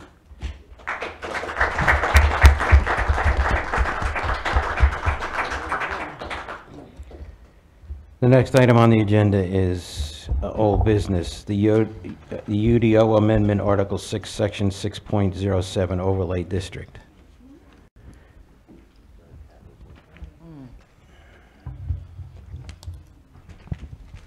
Do I have a motion? So moved. You all know what it's about? Yeah. Yes. Okay. Discussion? All those in favor? Aye. Aye. Opposed? Thank Thank you, you. Hiram. I got one question for you, though. You Yes, sir. were in the back room before when Grady mentioned that you may have to work with him regarding the new UDO with Cabanas restricting commercial use. I don't have a problem working with that, but it's not under the UDO. It's under the town codes. Town codes, okay. So, but there's no problem with that. Ordinance writing's ordinance writing. Thank you. The next item is the proposed communications policy. This was introduced back in January. We've all had an opportunity to look at it. It was discussed on a cursory basis at a Tuesday meeting. Is there a motion to adopt the policy or make any changes? I so move. To adopt. Discussion? Is there a second? Second. Discussion? During the brief discussion we had in the workshop session, I proposed that we include in there that everybody use the North Carolina General Statute disclaimer on all of our emails that says that these emails are subject to public records, and that statement was not included in the revisions. My understanding was there was general agreement to do that, but nothing official. I do remember we all agreed on that. Does anybody have an objection to it? No. So I'd like that, you know, with that adopted add with that disclaimer statement in, that we put it on all of our emails. Is that, I thought that was in our emails. Yeah, but Yours. he wants to add it to it. It's not in all the emails. I don't have it on mine. You don't have it on yours. Oh, I thought it was on all government. You've got to put it in a signature block. You have to do it in there. to Yeah. get it in. Okay. No, it's just because it goes through a .gov account, it's not on there. Yeah, I'm a dinosaur. Lisa would be glad to help you do that. Right, Lisa? Thank you. All right, all those in favor of Aye. adopting it with Aye. that? Opposed? The next is the proposed conflict of interest policy. Mr. Mayor, in our continuing effort to sensitize both current and future public officials, I would like to file a motion to adopt the enclosed Sunset Beach conflict of interest policy prepared by Attorney Richardson. Second? Second. Discussion? Yes, I've Go got ahead, a John. couple of comments. Go ahead. At our October 2nd council meeting, we voted that we did not need a separate conflict of interest policy due to the combination of both the ethics policy that we have and our state laws. The council approved that. The council at that meeting did, however, approve adding in the statement that you make as mayor at the beginning of each meeting, asking if anybody has a conflict of interest. And part of the reason that we don't need it is that almost all of the content has been extracted from state laws, most of which deal with contracts and are associated with criminal activities and penalties. All of us, as elected officials now, no longer appointed, except Ms. Harris, have attended the mandatory state conflict of interest training, and she is on schedule at some point in the future to take it. So again, you know, we know what the conflict of interest rules are, and they are in the state laws. So it's an unnecessary document and burden on a small municipality that is already covered by the state laws. There's no need for Councilman Serrato to continue to bring this up again and again. We are covered, and the council has already addressed this matter, so I don't think we need to do it. Mr. Mayor, if I could respond, it is no more or less than Mr. Mayor's communication policy, which is also covered by state statute. And I recognize that if these statutes are violated, and there's no intent that anyone ever would, that the laws have very little teeth in them. So I think it's the intent, it's an educational intent to educate all of us.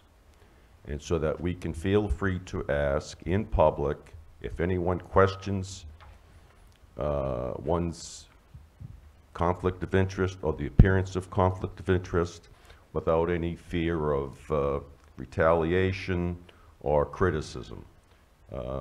I I put this with the communication policy because that is statute. And there are conflict of interest laws in the state of North Carolina that are statutes. They are complicated, they are controversial, and they are not simple. In some instances, they contradict themselves. And I think that's intentional. But this is a small town. We should be able to question people in public if there is if they feel there's an appearance of a conflict of interest.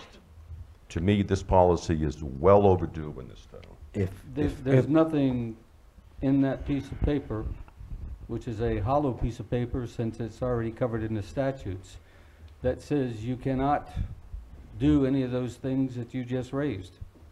I mean, and the point is, we don't need an extra set of policies and rules running around here that adds no value to our programs. Well, I think as long as we have all gone to the training and received that training, then we're covered. Yeah, well, I think you're being selective, John.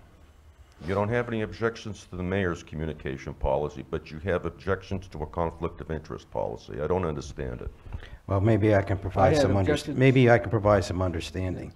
When this was brought up in October and the council took action on it in October, one of the things that I advocated was it was a bad idea because it's an extra layer that's going to provide a fertile ground for continued hassle over this. It does not allow for the questioning you just said. All it is a recitation of the state statute that already exists. I also take substantial issue with your characterization of it's analogous to the communications policy. It is not. There is no statute in the state of North Carolina that incorporates in one place or the specific things that are in that communications policy. As I explained when I presented the communications policy, it was drafted. I wasn't the great wordsmith. It was based on a communications policy that had been in effect and operated very well in Ocean Isle. And we were going through a period and spending an awful lot of time on emails and broadcast emails where discussion was taking place in broadcast emails that's in a violation of the Open Public Meetings Act. The question of electronic communication on the public disclosure requirements of open public meetings is not a subject of statutory definition as this policy provides. It's entirely different than But Bob, I don't remember Grady saying that in our meetings. Saying what? Saying that it's another layer of regulations. Well, he didn't say it, I said it. I know, but he didn't say that when he redid it. And well, he did it because you asked him to do it. But he didn't say there was a problem with it. Well, if I'm your attorney and he asked me to say I want something drafted, I do what you tell me. I draft it. He's many times has told us we don't need to do it, don't do it. Well, he gives us his opinion. You didn't ask him either, but I advocated it back in October. You didn't do it in October. I agree with John. This is I expressed it before. I've expressed it at other meetings. Nothing in this council dies. It comes back year after year after year after year after year. And that cannot continue to happen. The Cabana's issue is a prime example. 2007, virtually every year, the issue of Cabanas has been debated by this council, virtually every single year. And at the last meeting, I said there was one thing that I agreed with Mr. Serrato on. He said that we can't continue to do it, yet he's the one that raised it. So you don't have to take it. I don't have a vote. And I said more than I should about the lack of necessities, and I think you're creating a horrendous enforcement problem, and it doesn't accomplish what you want to accomplish, which is to be able to challenge people that you don't agree with on virtually every single vote. And that's not going to happen. Mr. Mayor, if I can If I can add a comment. The reason why we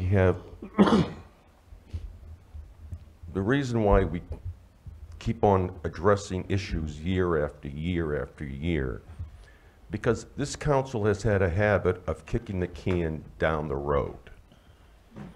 Because we don't bring it up doesn't mean that we don't have issues and we don't have problems. The Cabana issue has been a problem for 9 years, if not longer, before I ever even got involved in this mission in life. There have been emotional disputes. There has been a trash issue. 50% of the people may want them. 50% of the people don't want them. It's going to continue. That doesn't mean that we shouldn't revisit it. And when the previous council revisited, they skated over the issues. And I had to find out from the fire chief, based on your recommendation, that we were still having Cabana disputes, and now we are having a police presence on the beach, and we also have a trash problem. Mr. Mayor, I am not going to solve this problem, Mr. Mayor, but it's an issue that the council has failed to address year after year. I think that your statements just supported what I said Mr. Mayor. about continuing issues. So Don't we have a it doesn't have motion? anything to do with this. Mayor, It's, don't we have a motion? the motion is on the adoption of the conflict of interest policy. All right. Any other discussion? All those in favor? Aye. Opposed? Nay. The next issue is fire department staffing and a hiring freeze. No. Beach rental issues, Cabana. Oh, I'm sorry, you're right.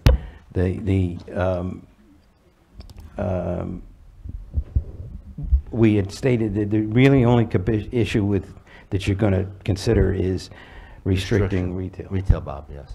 I'd like to put a motion that we restrict retail sale and assembly on the beach by any commercial company. You mean restricted or prohibited? Prohibited. Second. What happened to the bit about workshops and in-depth discussions and all that kind of stuff? Or the As new part of the new direction. direction? I don't, the council has acted. They put restrictions on the cabanas where they could be. Sure, it's need tweaking over the years. The beach patrol does a good job. And how many emotional disputes were there? If I can, I apologize, Charlie. If I can cut this short, it isn't going to make any difference what you say. I It still have really the isn't right to going to make any say difference it. what you say. I mean, you've got 3 people up here that have raised this issue and have been behind it since 2000, not Mark since 2007. But there are individuals that have pushed this. When I mentioned the word cabal, I meant that purposely. And if you go back and look at Webster's definition of it, you'll see what I mean specifically. And that's what's been pushing this issue for 10 years. And Bob, there's a motion on, can we vote on the motion? well, I don't think it, And I haven't finished my comments. I'm sorry, Charlie, I shouldn't have. There's Charlie, I'm sorry. Emotional disputes, Mr. Serrato brings up. Like, how many? How many times have the police been called? Trash issues? I took part in the Sunset Vision cleanup today. People drink. I can't tell you how many beer cans that I picked up, including 5 full cans. Charlie, People are going to pick. Finish, Charlie. People are going to act up on the beach. Whether they drink too much, whether they're away from home, away from parental control. 2 meetings ago, when this came up, one of our citizens spoke at length about it, and I was very concerned about a couple of things that citizens said. So I called them and talked for almost an hour. And one of the things that was brought up was that lack of response by Beach Patrol to a question. And I told that person that, you know, do you have the name? Well, no. If our Beach Patrol is not responsive to our citizens, then I'm going to know about it. That's why I asked for clarification. Bob, we have a motion. Well, but Discussion's everybody's not entitled But to- discussion's after After what? the vote. No, Just did it that way before. No, You do- no, no, no. No, we haven't voted on You this. make a motion, then you discuss it, We then you haven't vote. voted on this. We haven't voted More on new this. direction. Mr. Mayor, the only thing that I'm going to add is the Oh, go ahead and information. correct me again. Mr. Mayor, Interrupt me again. Charles, are you finished, Mr. Nern? I mean... I won't be able to say what I want, so Well, you... I'm done. Okay. Mr. Mayor, the only thing that I can add is that the information that I received was from the fire chief, and the information regarding the trash received from the Public Works Department. This is information that I requested for clarification, and they provided the information. How anyone wishes to interpret it, they can interpret it their own way. But the only thing that I wish to add, there has been a new wrinkle with vendors, erecting vendors on the beach, taking up space, and having those tents available to rent in real time. is that a proven fact? Wait, Charlie, let him finish. This has been reported to me by several citizens. I have pictures that I showed the council of them, and it's just a new wrinkle. We have issues at high tide with cabanas. We're a small beach. Most people bring their umbrellas and their towels, and it has always been first come, first serve. The idea that vendors are now erecting cabanas, consuming space, and not allowing others to enjoy the beauty of the beach as they wait for renters, I find totally inappropriate, especially for public trust land. If I can address that, you're right, except that it's not happening. Well, I don't know that. The Mr. person that you're talking to is one of the ones that's been instrumental for the last 10 years in trying to ban cabanas. I had conversation with the fire department. That's I her asked public them- right. I agree with you. People's opinions, whether she's been doing it for a year or I agree, 10 years, but she doesn't didn't want to see them at all. You know something, But I I don't had blame her. I had don't conversation either. I had conversation with the chief, the fire chief, Yeah. and with the assistant fire chief, specifically addressing the question that you just said is happening, and they said there is no evidence of that taking place. Well, I'm not going to have anyone take a lie detector test, Mr. Mayor. Well, The point that I'm trying to make, I'm not out there every day to see if it and does. the or it point that I'm doesn't. trying to make, last year, the fire chief and the assistant fire chief suggested, because of all the difficulties they were having, to ban cabanas.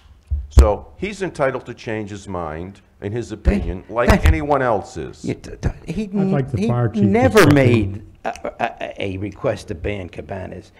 He never said that. They had an issue with enforcing our definition of a pop-up tent. That's what his concern was. They had difficulty enforcing, because of the language of the ordinance, what constituted a pop-up tent. That has nothing to do with... Mr. Mayor, next year we'll be talking about cabanas again, whether I'm alive or dead. Well, no. Someone else will. I guarantee you, if you're alive, we will be. Yeah. You will be, because I'm not I going to have be here. comments. But, I mean, John? Yeah. surprise, surprise, I'd like to say something too. You know, trash. We've got regular trash pickup every day during the summertime, which empties all of those garbage cans. One of the concerns was the number of broken cabanas that was out there. The report we got from DPW was there was about 100 cabanas that were picked up in the trash last year.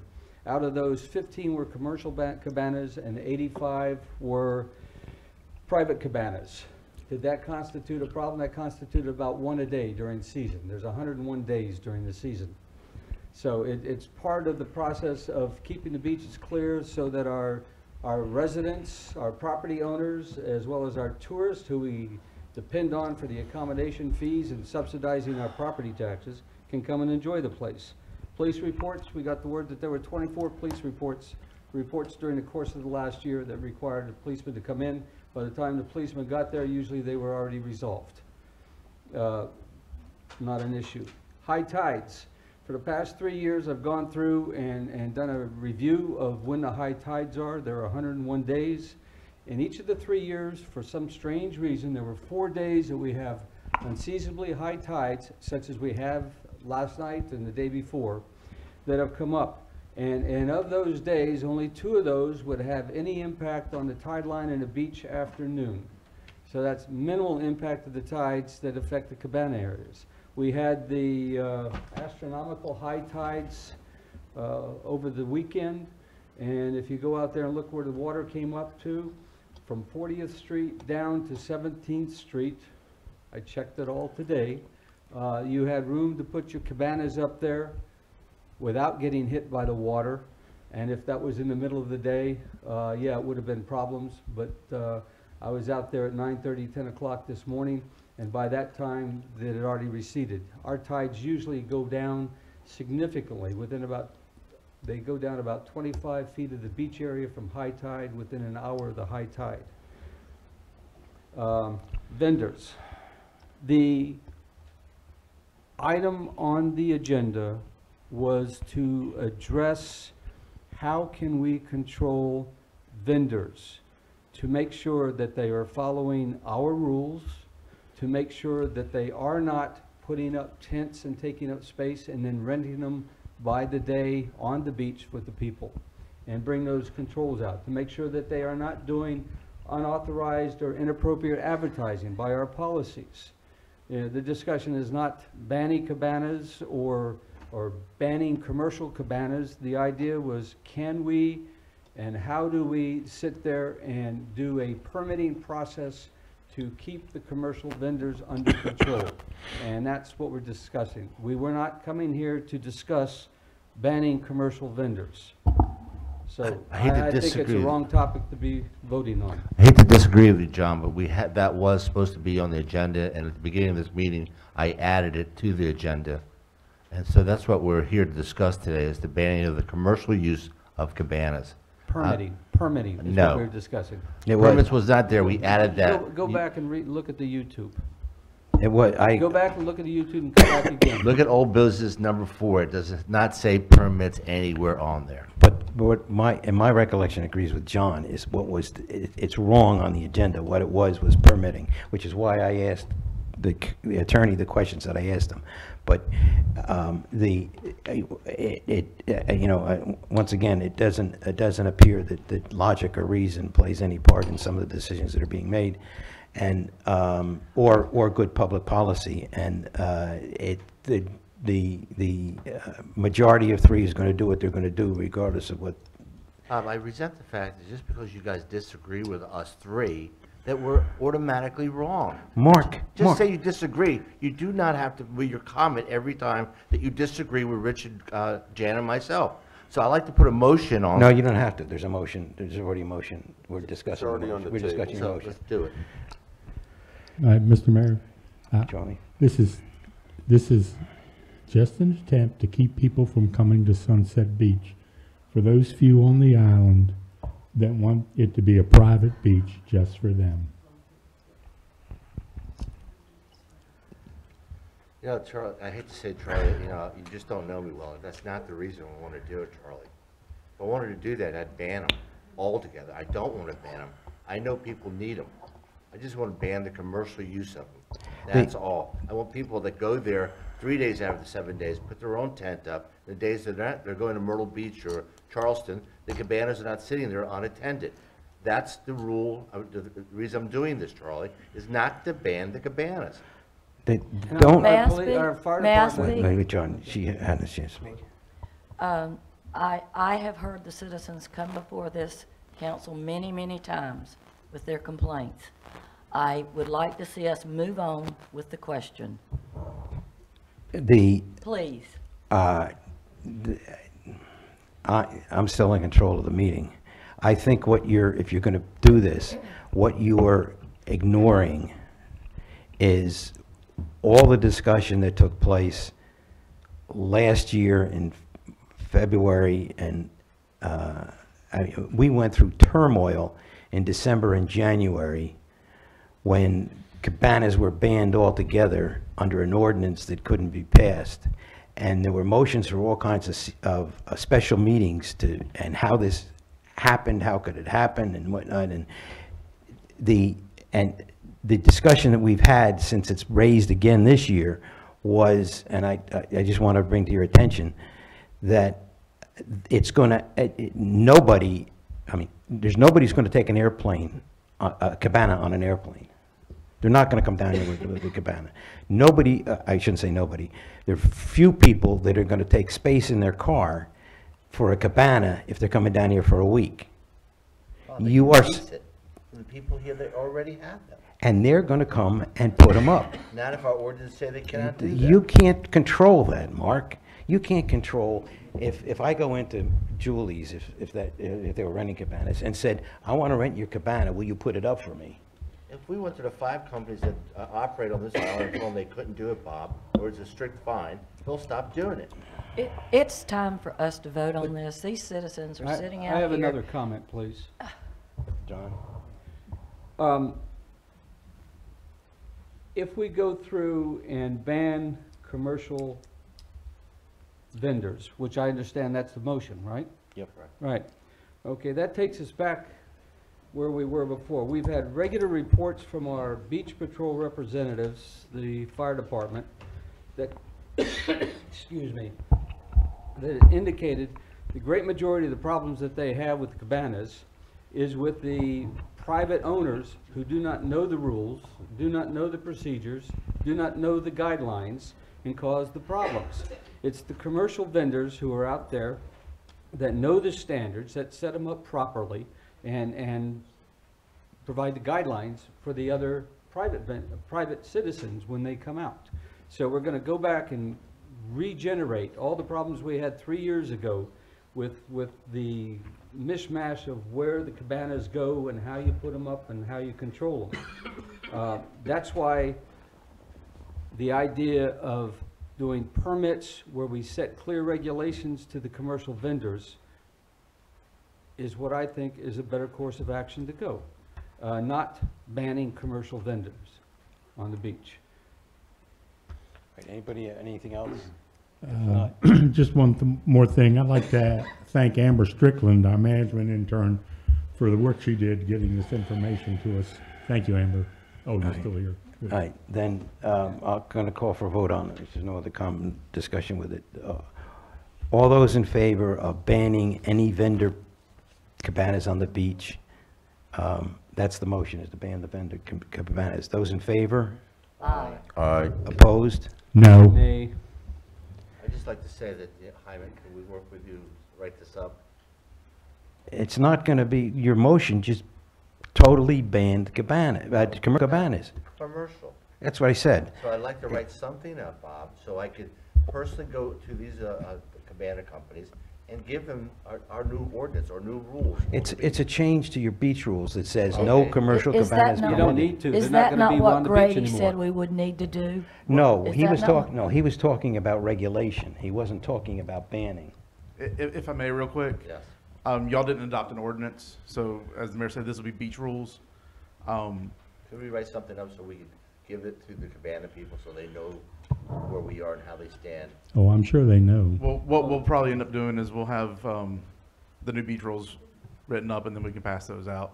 and have them on the new beach Well, rules. you'd have but- to- So but you have there's to- no we- actual ordinance to write up. We You should have at to least adopt- send a you letter have to to them, adopt tell them they rules. can no longer do business on Sunset Beach. You know, And the Help realtors the are gonna business. have to be informed also. Well, I mean, that's an administrative issue. Yes. We'll figure it out. The next item is fire department staffing hiring freeze. Mr. Mayor, you're right, we keep on bringing up issues over and over and over again. Excuse me. I've said this before, and I will say it again. The fire department staffing analysis report prepared by the town should have been completed before the fire department requested to hire 6 additional staff people, and was authorized to hire 3. The thought that we have more fire staff than any other community which possesses more restaurants, shopping centers, business schools, and traffic flow remains to be substantiated. As a result, I would like to file a motion that whenever there is a fire department vacancy for either full-time or active volunteer part-time position, that the vacancy not be filled unless approved by the council. Is there a second to that motion? I second. All right, discussion. You can't do it. Your personnel policy says that is the decision of your administrator who you just fired. That's what it says. Now, unless you change the personnel policy, Mr. Mayor, you this can't is a do it. legal requirement, doesn't violate the law. The statute supersedes personnel policy. The personnel policy is a policy. What statute? It's not What statute you talking about? The authority of the council to approve a vacancy. No, no, it isn't. No, it doesn't. If you read the statutes and you read the information from the School of Government and the information from the League of Municipalities, in a mayor-council form of government with an administrator, the council gives the administrator certain responsibilities. In this case, by adoption of the personnel policy, they gave the power, I don't necessarily agree with it, but they gave the power to the administrator to hire and fire everybody. The only hiring power Mr. and Mayor, firing, I'm not listen to asking me. to hire anybody or to fire anybody. You've got a vacancy. If with a vacancy, it exists. You cannot hamstring, unless you change the personnel policy, you cannot tell the administrator that they can't fire it because you've got no authority to do it under your personnel policy. Bob, at this time, we don't have an administrator, so who's going to oversee that? That's going to Well, be you your gotta problem. figure that out. That's going to be your problem. It's not going to be mine. I have one. I would One like to question. suggest that we take a look at the personnel policy, and maybe we should make some changes there. Jan, I agree with you 100%, and that was raised, Councilwoman Scott raised it and gave that task to the person with the most experience in human resource on the council. And what do we have? We've received no suggested changes. This is since I've been here, which is maybe a year, Well, year and a half. I'm making that suggestion tonight. Well, somebody has to do it. Somebody's got to take the time to sit down and put it together. Ms. Scott did provide that information to me 3 months ago. And it takes a lot of work and a lot of time. It does. There's no question about it. It's just detailed. I mean, it's Very detailed and. 40, 50 pages. Thank you very much. I don't understand. You voted yes to this. What, Carly? To hire To hire these firefighters. Yes, you did. Yes, you did. No, I did not. Well, I'd have to go back and look at the minutes. My recollection was that Yeah, Rich and I voted against it, Carol, all John. right, you may be Charlie right. did. You may be right. I still would like to know why this Can I analysis. table this, Rich, and ask the attorney for his advice? Just ask. Well, you can make a motion to table it. He doesn't have to agree with it. The rest of Rich, the council can agree with it. let's table this and let Grady look at this and see what we could do or not, since we don't have a town administrator, okay? Thank you, Mr. Benton. Well, the council's got to act on that. There's a motion to table. Is I'll a amend the second? motion. No, he's got a motion to Motion. table. He has a motion to table. It just needs a second. I second. All right, any discussion? All of, but Yes. we need, it's gonna be tabled without date, because we Right, need a date. exactly. Okay? Without date, John. Yeah. I agree, we need to table this. We need to discuss it more. You know, the objective that came out, Mr. Serrato, in your email on 30 May, was to freeze the fire department until it's reduced back to 14 people. You know, we went through, we got $250,000 additional money for staffing. In the debate we had on the council, we only funded 3 people when we could have funded 4 people.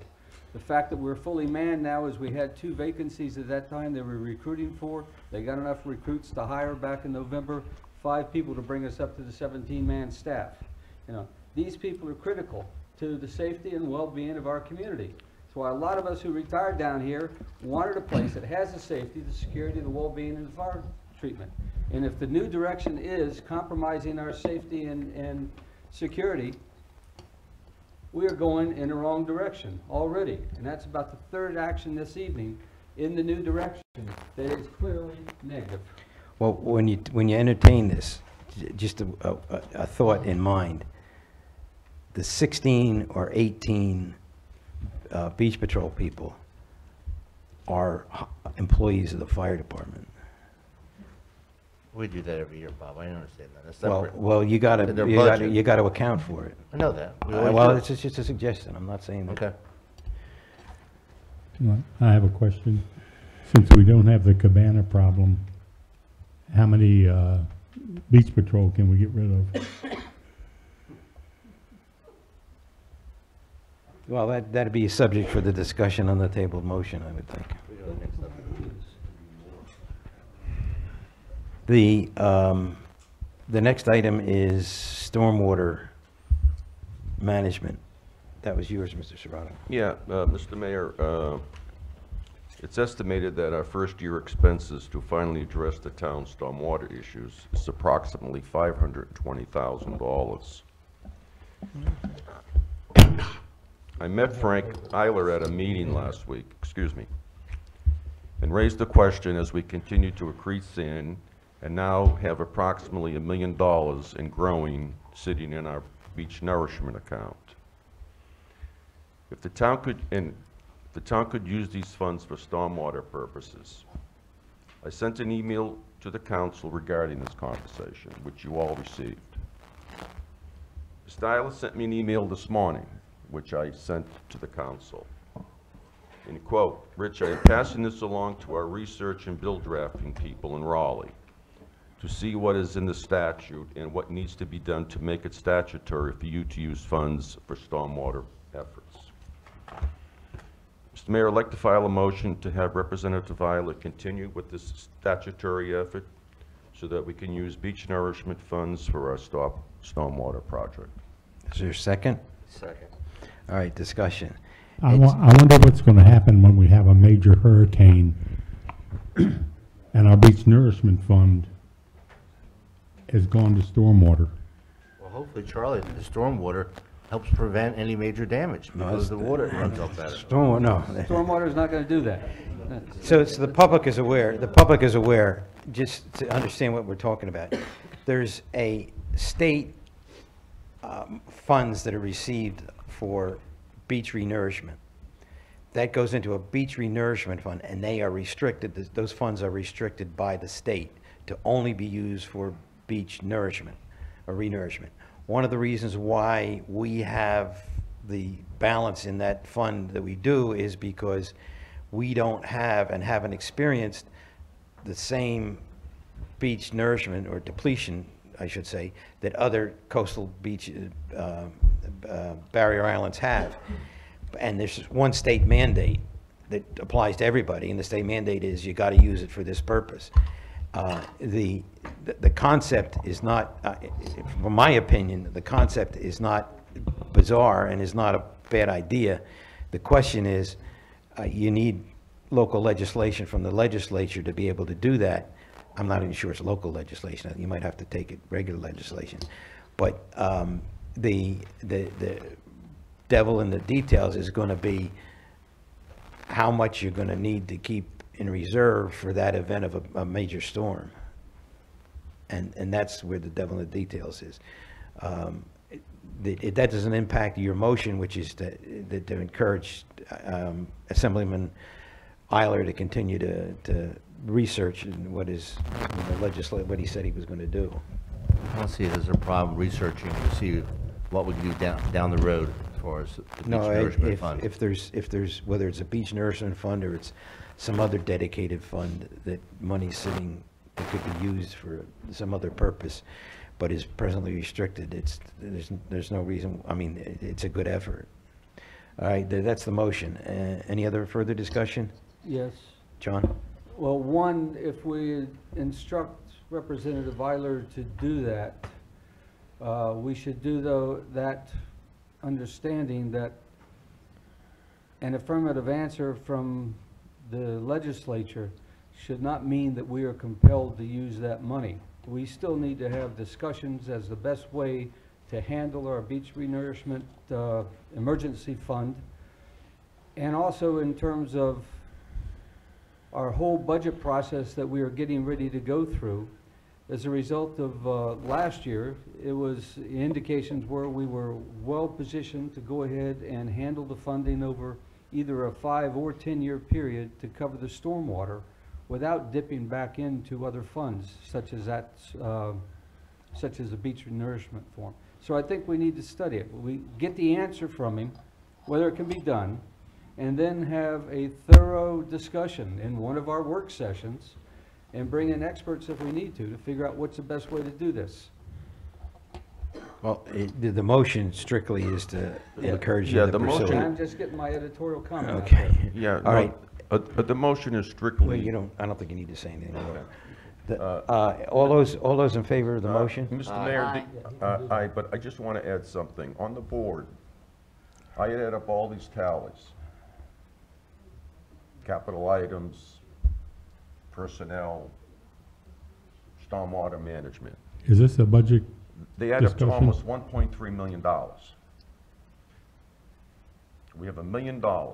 We haven't prioritized these yet, and I understand that. But we have $1 million sitting in account, getting little interest, if any at all. And to jumpstart this stormwater issue, which is the most important issue in this town, beyond anything else, and it has for years, and to start addressing it, it's going to cost over $520,000 the first year. Councilman Serrato, we need the cushion. I don't think anybody is objecting to the pursuit of this. All right. The No, I result, understand we've got to that, deal with the but result. I'm just trying to understand. All right. All those in favor? Aye. Opposed? The next item is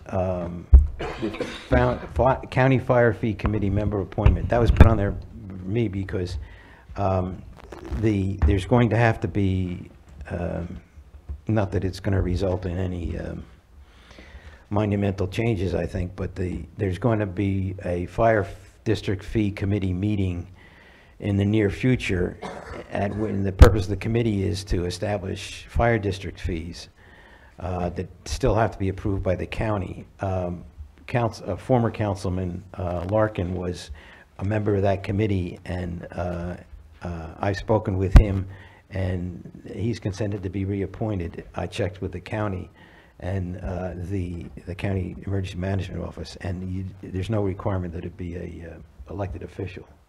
So it can be a citizen. But then you're going to have to, and the other one is the fire chief, you don't appoint him. And the third is going to be your mayor. They sit as so it's going to have to, it isn't going to be me. I'll volunteer, Mr. Mayor. Well, you can't. You can't. It's got to be a mayor, a fire chief, and a citizen. Peter has already said that he'd continue on it. Okay. I move that we, I don't think you need to reappoint anybody, because he was appointed and it's never changed.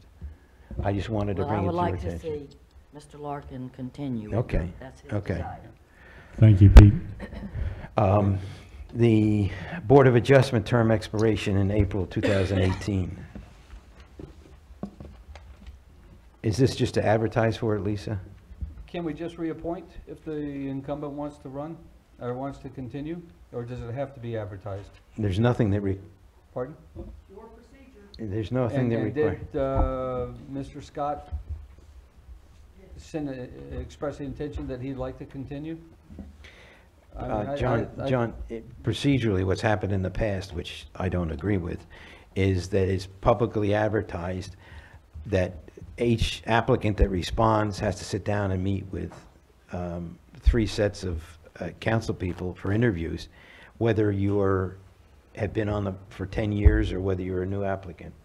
That's been the procedure. If you want to change the procedure, which I'm in favor of, then you got to change the procedure. I like the motion that we keep Peter Scott on the.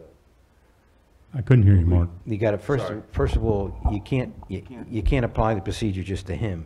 You're going to have to do it with every other appointment. Lisa said it's up to us how we proceed. Yeah, but you got to adopt a procedure that's going to be applicable to every one of them, not just to him.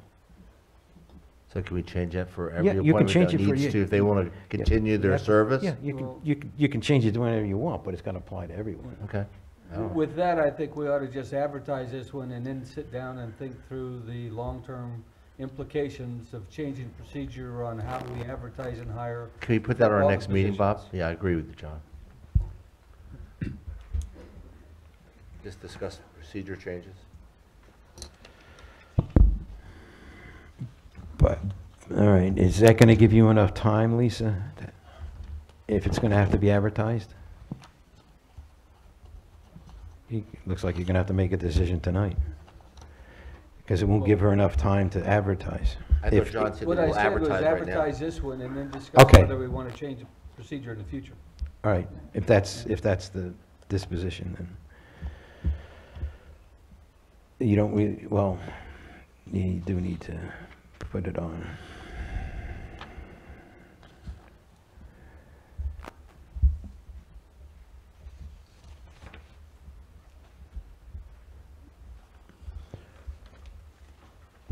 The next item is Sea Trail Plantation Master Application, Master Association Streetlight Request.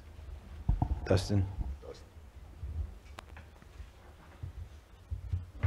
The Mass Association has approached the town to take over the 19 street lights that are located in the Planters Ridge subdivision.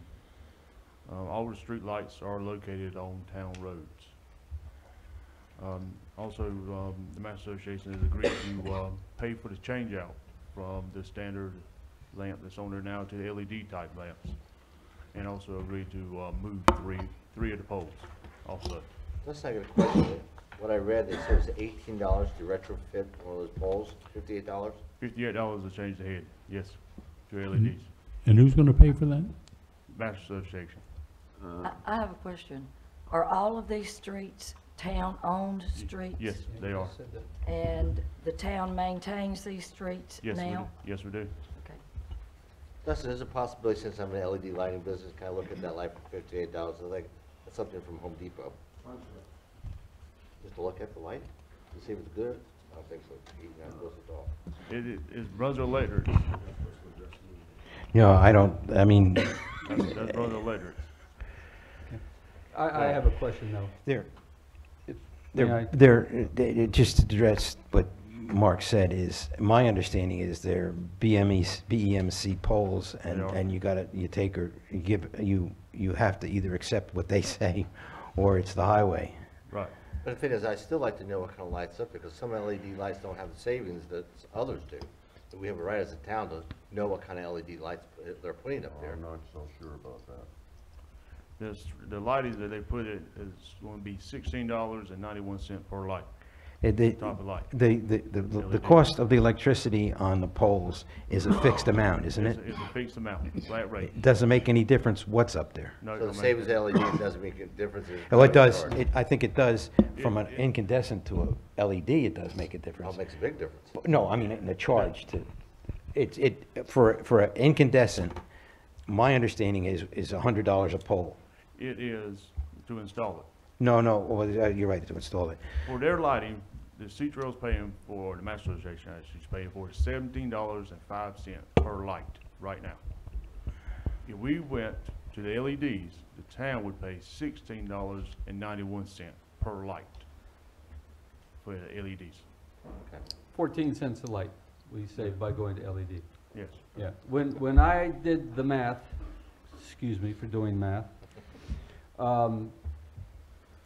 It costs us will cost them $1,102.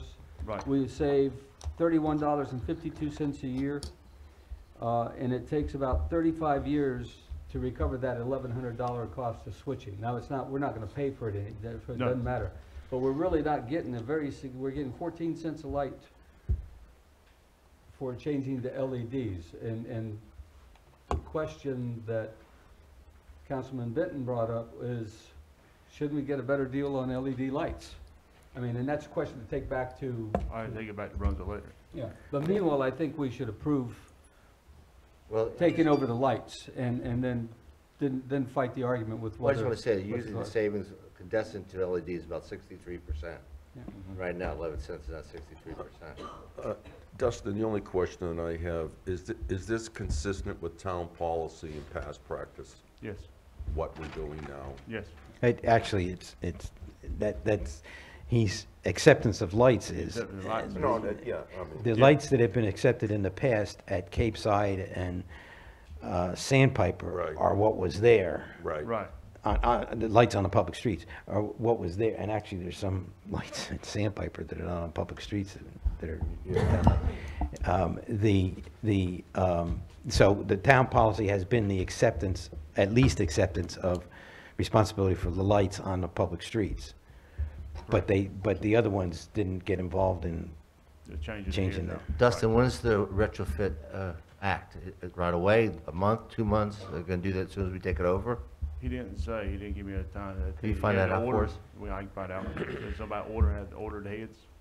If there's anybody has interest, representatives of the Master Association are here if you wanted to, Right. if you had any questions of them that wanted to be addressed. Well, if he finds out when they're going to retrofit to LED, that's all I need to know. Well, we would do it. We would do the retro. We do the no. No, they do the retrofit. They do the retrofit. You don't. We don't want to do that. We don't pay any of those costs. I know we weren't going to pay them, but Dustin, just find out when the retrofit comes in about. You know, a month after we take it over, or right Okay. away. All right, I'll find that out. Okay. so the action that we need to take is are we going to accept the lights with the retrofit? Yeah. Yeah. Okay. There's a motion to do that? Move that we accept the lights. I second. Any other for discussion? All those in favor? Aye. All right, thank you.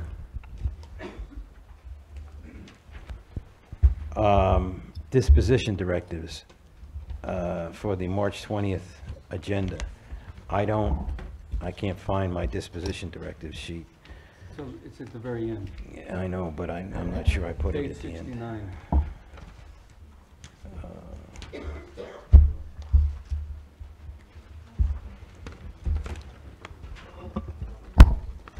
I have it on the, I lost that one. You want to look at this? Well, this is where you set the agenda for that meeting. So, Well, Mr. Mayor, I think, yeah, I don't know what's scheduled for the March 20th Do you need meeting. that sheet? This, No.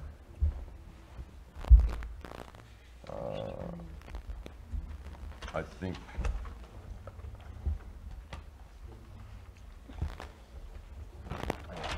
I think number one, the ERC rules and responsibilities, we could handle that. well, At the March 20th? it's going to be up to you because I'm not going to be Oh, that's participating in right. it. Okay. Well, I've done some work on it already. Yeah. I sent you guys some information. I mean, that's whatever you It's want. fine with me. It's fine with me if it's okay with everybody else. For March 20th. Okay. Everybody agree with that? Climate March control. 20th, the I'm ERC? sorry, rules? what was the date? March 20th. March 20th. The climate control measures was you, Councilman Corbett. I've got some ideas being worked up, I'm not ready to do it, then Amber slipped out. Hiram, I'll talk with you to see if I have a couple research projects for her to do, to bring a couple topics. And ideally, if she can do it, we can bring them to discuss them at the March 20th meeting.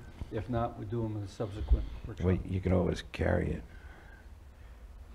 The the request of the Sunset Committee for the removal of Councilman Benton as the committee representative, that has to be acted upon. You know, you're going to be pretty busy as the acting mayor for a I while. put a motion that I stay on the committee. You don't need to make a motion to do it. I mean, you're on it until they take you off it. Mr. Mayor, can I clear up my head? Sometimes I don't hear very well. We need to have a special meeting this week, and we have to start the search process for a new town administrator. And we have to develop a plan to do that. And the other question is, are you resigning, Mr. Mayor? Yes. Then we'll also have to have discussion regarding the vacancy for the mayor's position. When are you stepping down, Bob? As of probably 10:30 this evening. And Lisa, could you schedule a special meeting and put on 3 topics for us, please? One is the mayor vacancy. 2 is the town administrator vacancy. And 3, just a general budget presentation by the council to the department heads. Because I know we're going to be under a great deal of stress and pressure now that Bonnie has submitted her retirement resignation. And so we're going to have to maybe change some of the schedules and get things finalized before. And one of the things that I sent an email on is we have a list of projects here, and somehow you can alert the department heads, I think some of them are still here, that we're going to have to prioritize these items because we cannot afford all this. If You don't know that yet. no, you make that kind of a statement. Mr. Mayor, read the audit report. No, We have. Yes. We're I in have- excellent condition. I have had discussions. I'm not saying all these things ought to, or need to be done. This is a needs list. Mr. Mayor, I But- understand that. But I have had discussions with the finance director and the administrator out of concern with all of those things, the same kind of concern you have. And the response was, believe it or not, it would not result, if we did every single thing, it would not result in a tax increase. That's the response I got. So before you go off saying we can't afford to do these things and we got to prioritize them, understand the facts and understand, have an appreciation of what is available and what you have to spend it on before you go off saying those kind of things. I tried to take that, make that point clear in October when I spent 45 minutes of other people's time trying to explain that your concerns about money not being available to spend on things was unfounded because the money was Mr. there. Mayor. Well, That's I your know you do opinion. because you don't understand it. You No, don't want to I do understand it. Mr. Mayor. I do understand your... But my point, I don't argue with whether you understand what you don't understand. No, I understand. My point is, before you go making statements about the inability to afford things, understand the facts, and you do not understand the facts. Oh, I disagree with that, Mr. Okay. Mayor. I think maybe you don't. May I make a comment on this? John. We have a budget planning schedule which begins with the staff giving us their plan of how to do all of this. Then we have 3 sessions that we talk about how we want to prioritize, do or not do what goes on. And then in the first week of May, they give us the revised draft. Now, the good news in this process is that the retirement of our financial director takes place after almost all of that is done, other than actually delivering us the budget. You know, so we can go through as the plan is to step by step deliberate, understand, get the facts, and then make decisions and recommendations. And we don't need to jump the gun. No, the only thing that I'm handling the saying, Joe, budget. is that we may need to do it sooner rather than later. Okay, I have a question. You're talking about a special meeting this week? Yes. Yes. All right. 7th and the 8th, I've got doctor's appointments in Wilmington. On the 9th, I've got personal plans already made. I wish y'all had thought about this before you fired Susan, causing the mayor's. I didn't know your doctor's schedule.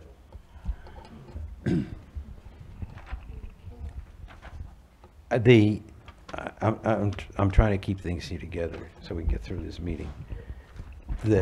Lisa, try to schedule a special session when everybody is available as quickly as possible. I could do it on the 12th. That would be a good day for me. What day is it? That's good for me. It's Monday the 12th. That's fine with me. No, I can't do it. Well, you don't need to, you don't need to sit here tonight Yeah. and do that. You gotta communicate with, Lisa's gotta communicate with you, and you gotta communicate with her.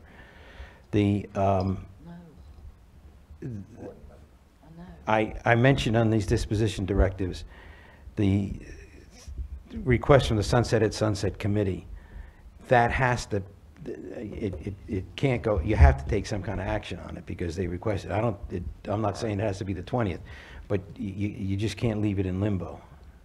So you gotta either give it a date or table it indefinitely. Well, let's do it the 20th and get it over with.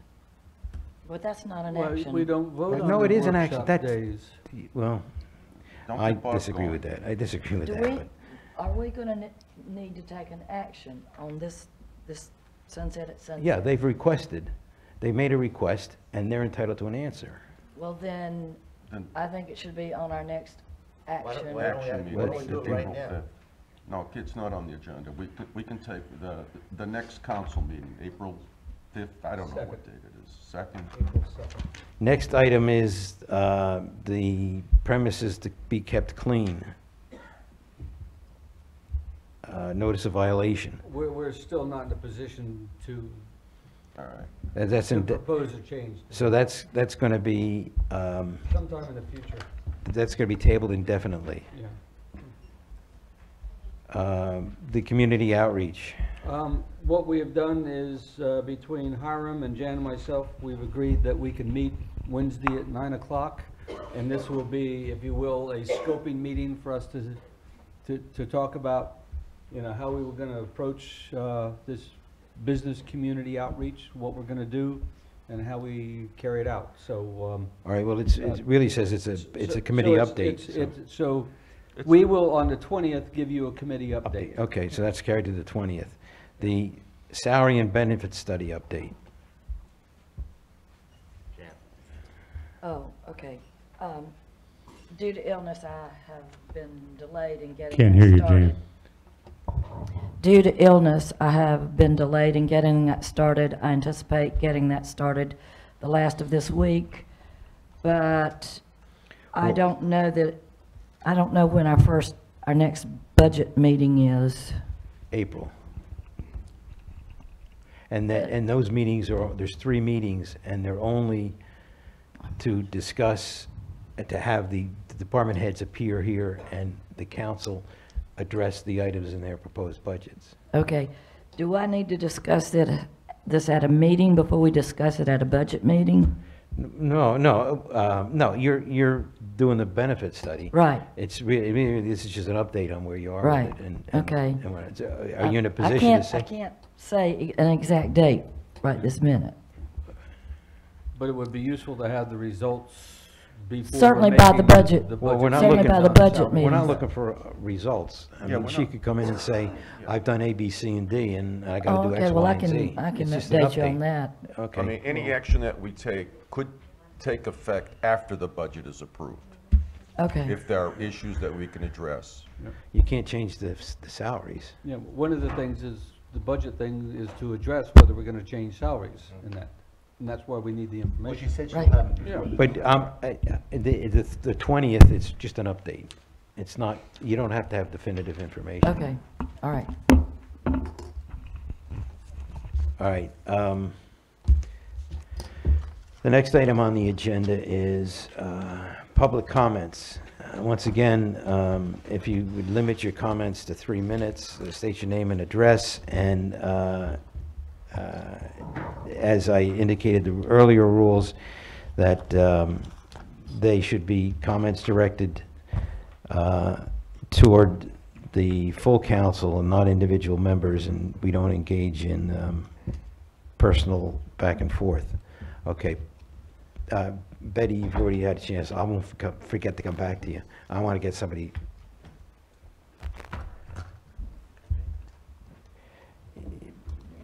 Well, somebody's got to meet with Lisa. No, it's not going to be me. Good evening. Good evening. I'm George Johnson, 215 Crooked Gully Circle. You guys really got me scared. I'll tell you, it's not that I'm comfortable with the way things were. I believe that change is important. It's going to be a ride, and God bless you all, and I'm going to certainly pray for you. And the last thing that I got to say, and I know I'm not supposed to do this individually, but Mr. Mayor, thank you very much. Thank you. However, if there's ever a time that a town needs your services, it's now, sir.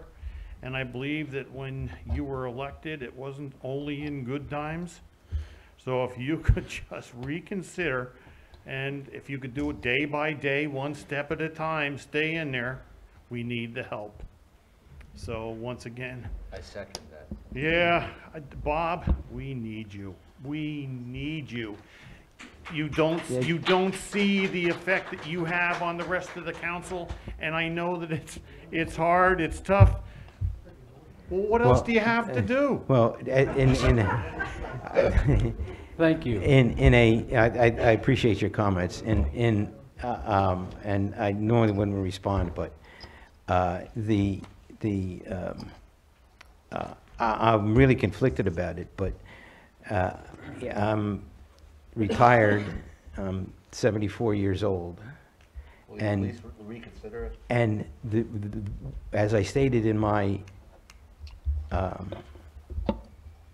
dissertation, I cannot abide what's taking place. I cannot put up with it.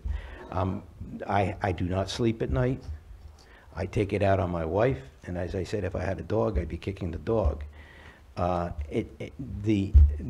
What I've experienced is such dysfunction, and there's in the last 18 months, I've tried every effort that I could to try and deal with that dysfunction, but there are such deep-seated prejudices and vendettas that the decent public policy is totally swept under the rug, and that's why I felt I had to do what I had to do. You aren't the only mayor that's had these issues. I mean, this is not the first council that's had these 3-2 splits. However, the last one quit too. I know. God, we don't have a real good track record.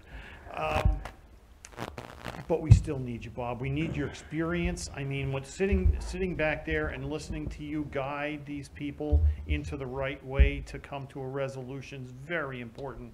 You have a lot of knowledge and experience, and that you can't just find on the streets. Well, I appreciate the comment, but you know, I don't think there's. Day by day, Bob. Hang in there, please. Thank you all, and I'm going to pray for you. I'm going to pray for us. I don't know where you're going to take us. Well, I was. There's been a lot of promises made, and I'm not saying live up to it. I'm just saying do what's right. Do what's right. Well, you don't really need to respond. no, I understand that, but I want to say something, and I've been relatively quiet. Bob, you know I respect you, and I have been mayor, and it wasn't a very pleasant experience for me. I did not enjoy going to meetings.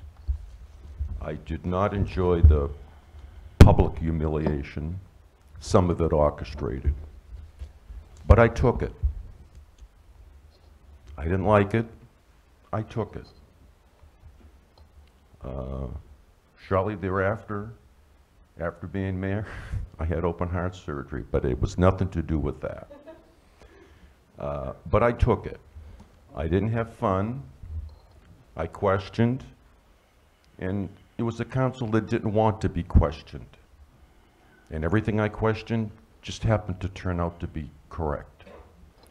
The only one who saved me are the taxpayers, and the only one who defended me was the Brunswick Beacon, when they wrote editorials criticizing the behavior of the council. Rich, this is not election time, okay? No, Bob. Please, you're only taking thing into, you're cutting into people's. No, Bob, let me finish my statement. I respected your comments. I want you to respect mine. That's all I'm saying. Being a council member in this town is not a fun position. Never has been fun.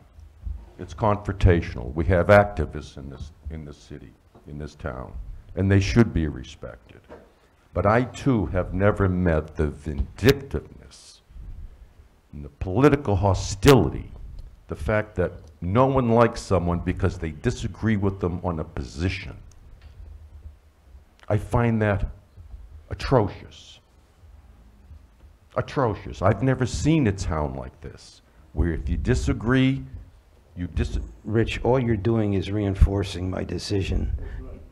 I understand, Bob. You're just reinforcing my decision. All right, let's Do I get continue with the time public to, comment. rebut his statement? Well, Ms. Oaks.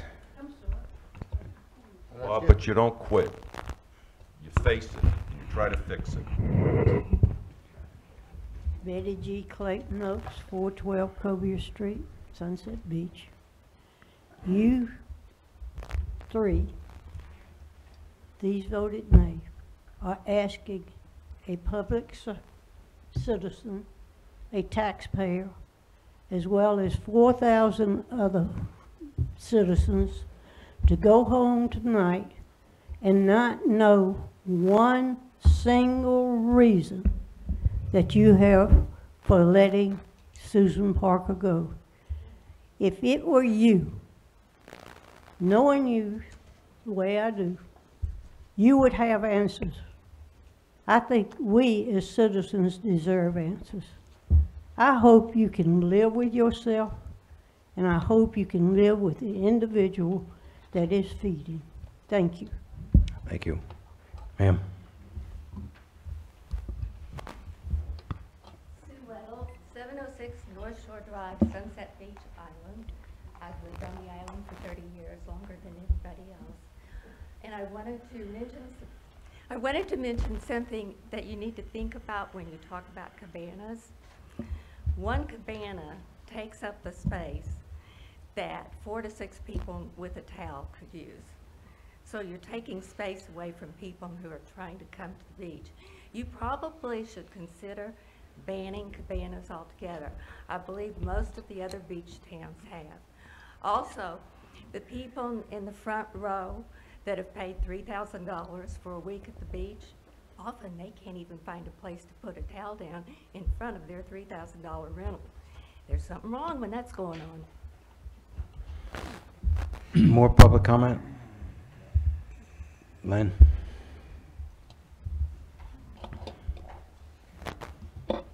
Len Steiner, 613 Kings Trail. You heard from me before, and you went ahead and did it anyway. I cannot, in all clear conscience, ever support anything. You must not be thinking about the people in this town. You must be thinking about your own individual, whatever they are, vendettas or whatever they are, okay? Because this is nothing to do with what you've lost in one fell swoop. Your mayor, your finance officer, and your administrator. And that probably is not the end of it.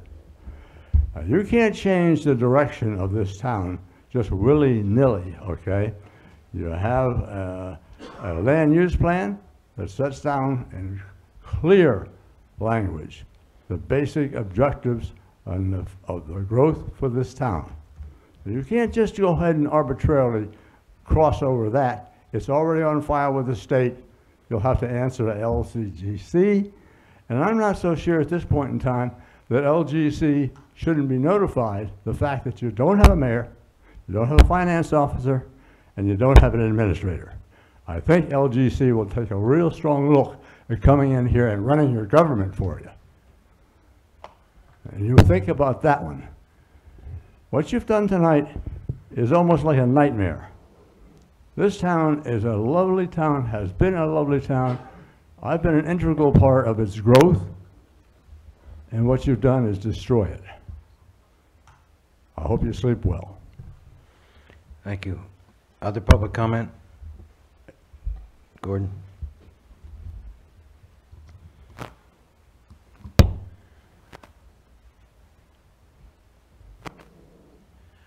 Hello, Gordon Bockelman, 404 3rd Street on the island. I'd like to express my profound appreciation to Mayor Forrester for his service to our town. And because of my appreciation for him, I would not try to talk him out of his decision. I remember talking to him before the election, asking if he was going to run for mayor, and saying, I hope you will, but I don't know why you will. Our last mayor who resigned, I think he was burned so bad he ended up leaving the town. I hope he will stay here in Sunset Beach. We certainly appreciate you, your good humor, your good wit. We didn't realize what an asset you were. I hope you know, you have to me it speaks to your great intelligence and sanity that you've made the decision that you have tonight. But we really appreciate what you've done for the town. And I think you can feel that, you know, perhaps this is a position that's impossible. Maybe we shouldn't try to appoint a mayor. Maybe we have to leave it to the wisdom of the citizens in another 18 or 19 months, and maybe that should be a campaign issue that we look at and see. But I really appreciate what you've done. Thanks so much. Thank you. Thanks, Gordon. Karen?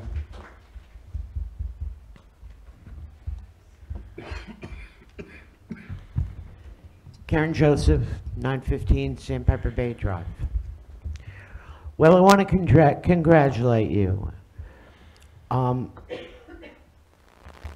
Monday night massacre,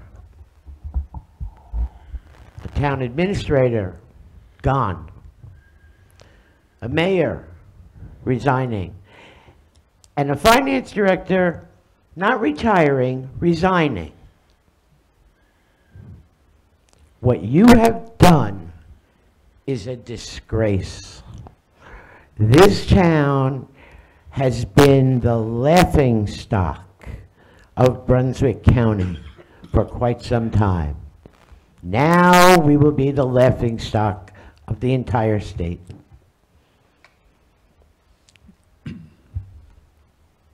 I wish you luck. I wish the citizens luck. Because I don't know how the hell you're going to run this town unless you already have someone in mind to be the town administrator. And that would really be a violation of everything that we should hold secret. I'm just depressed, disgusted by it all, and Bob, I respect your service. I respect your attempts to bring sanity. You will be missed, and with the 3-2 vote, they'll put in a puppet instead of someone with integrity. Good luck to you guys. Thank you. Thank you, Karen. Other public comment? None appearing. I'll entertain a motion to adjourn. So move. Discussion, a second. Serrato seconded. Discussion, all those in favor? Aye.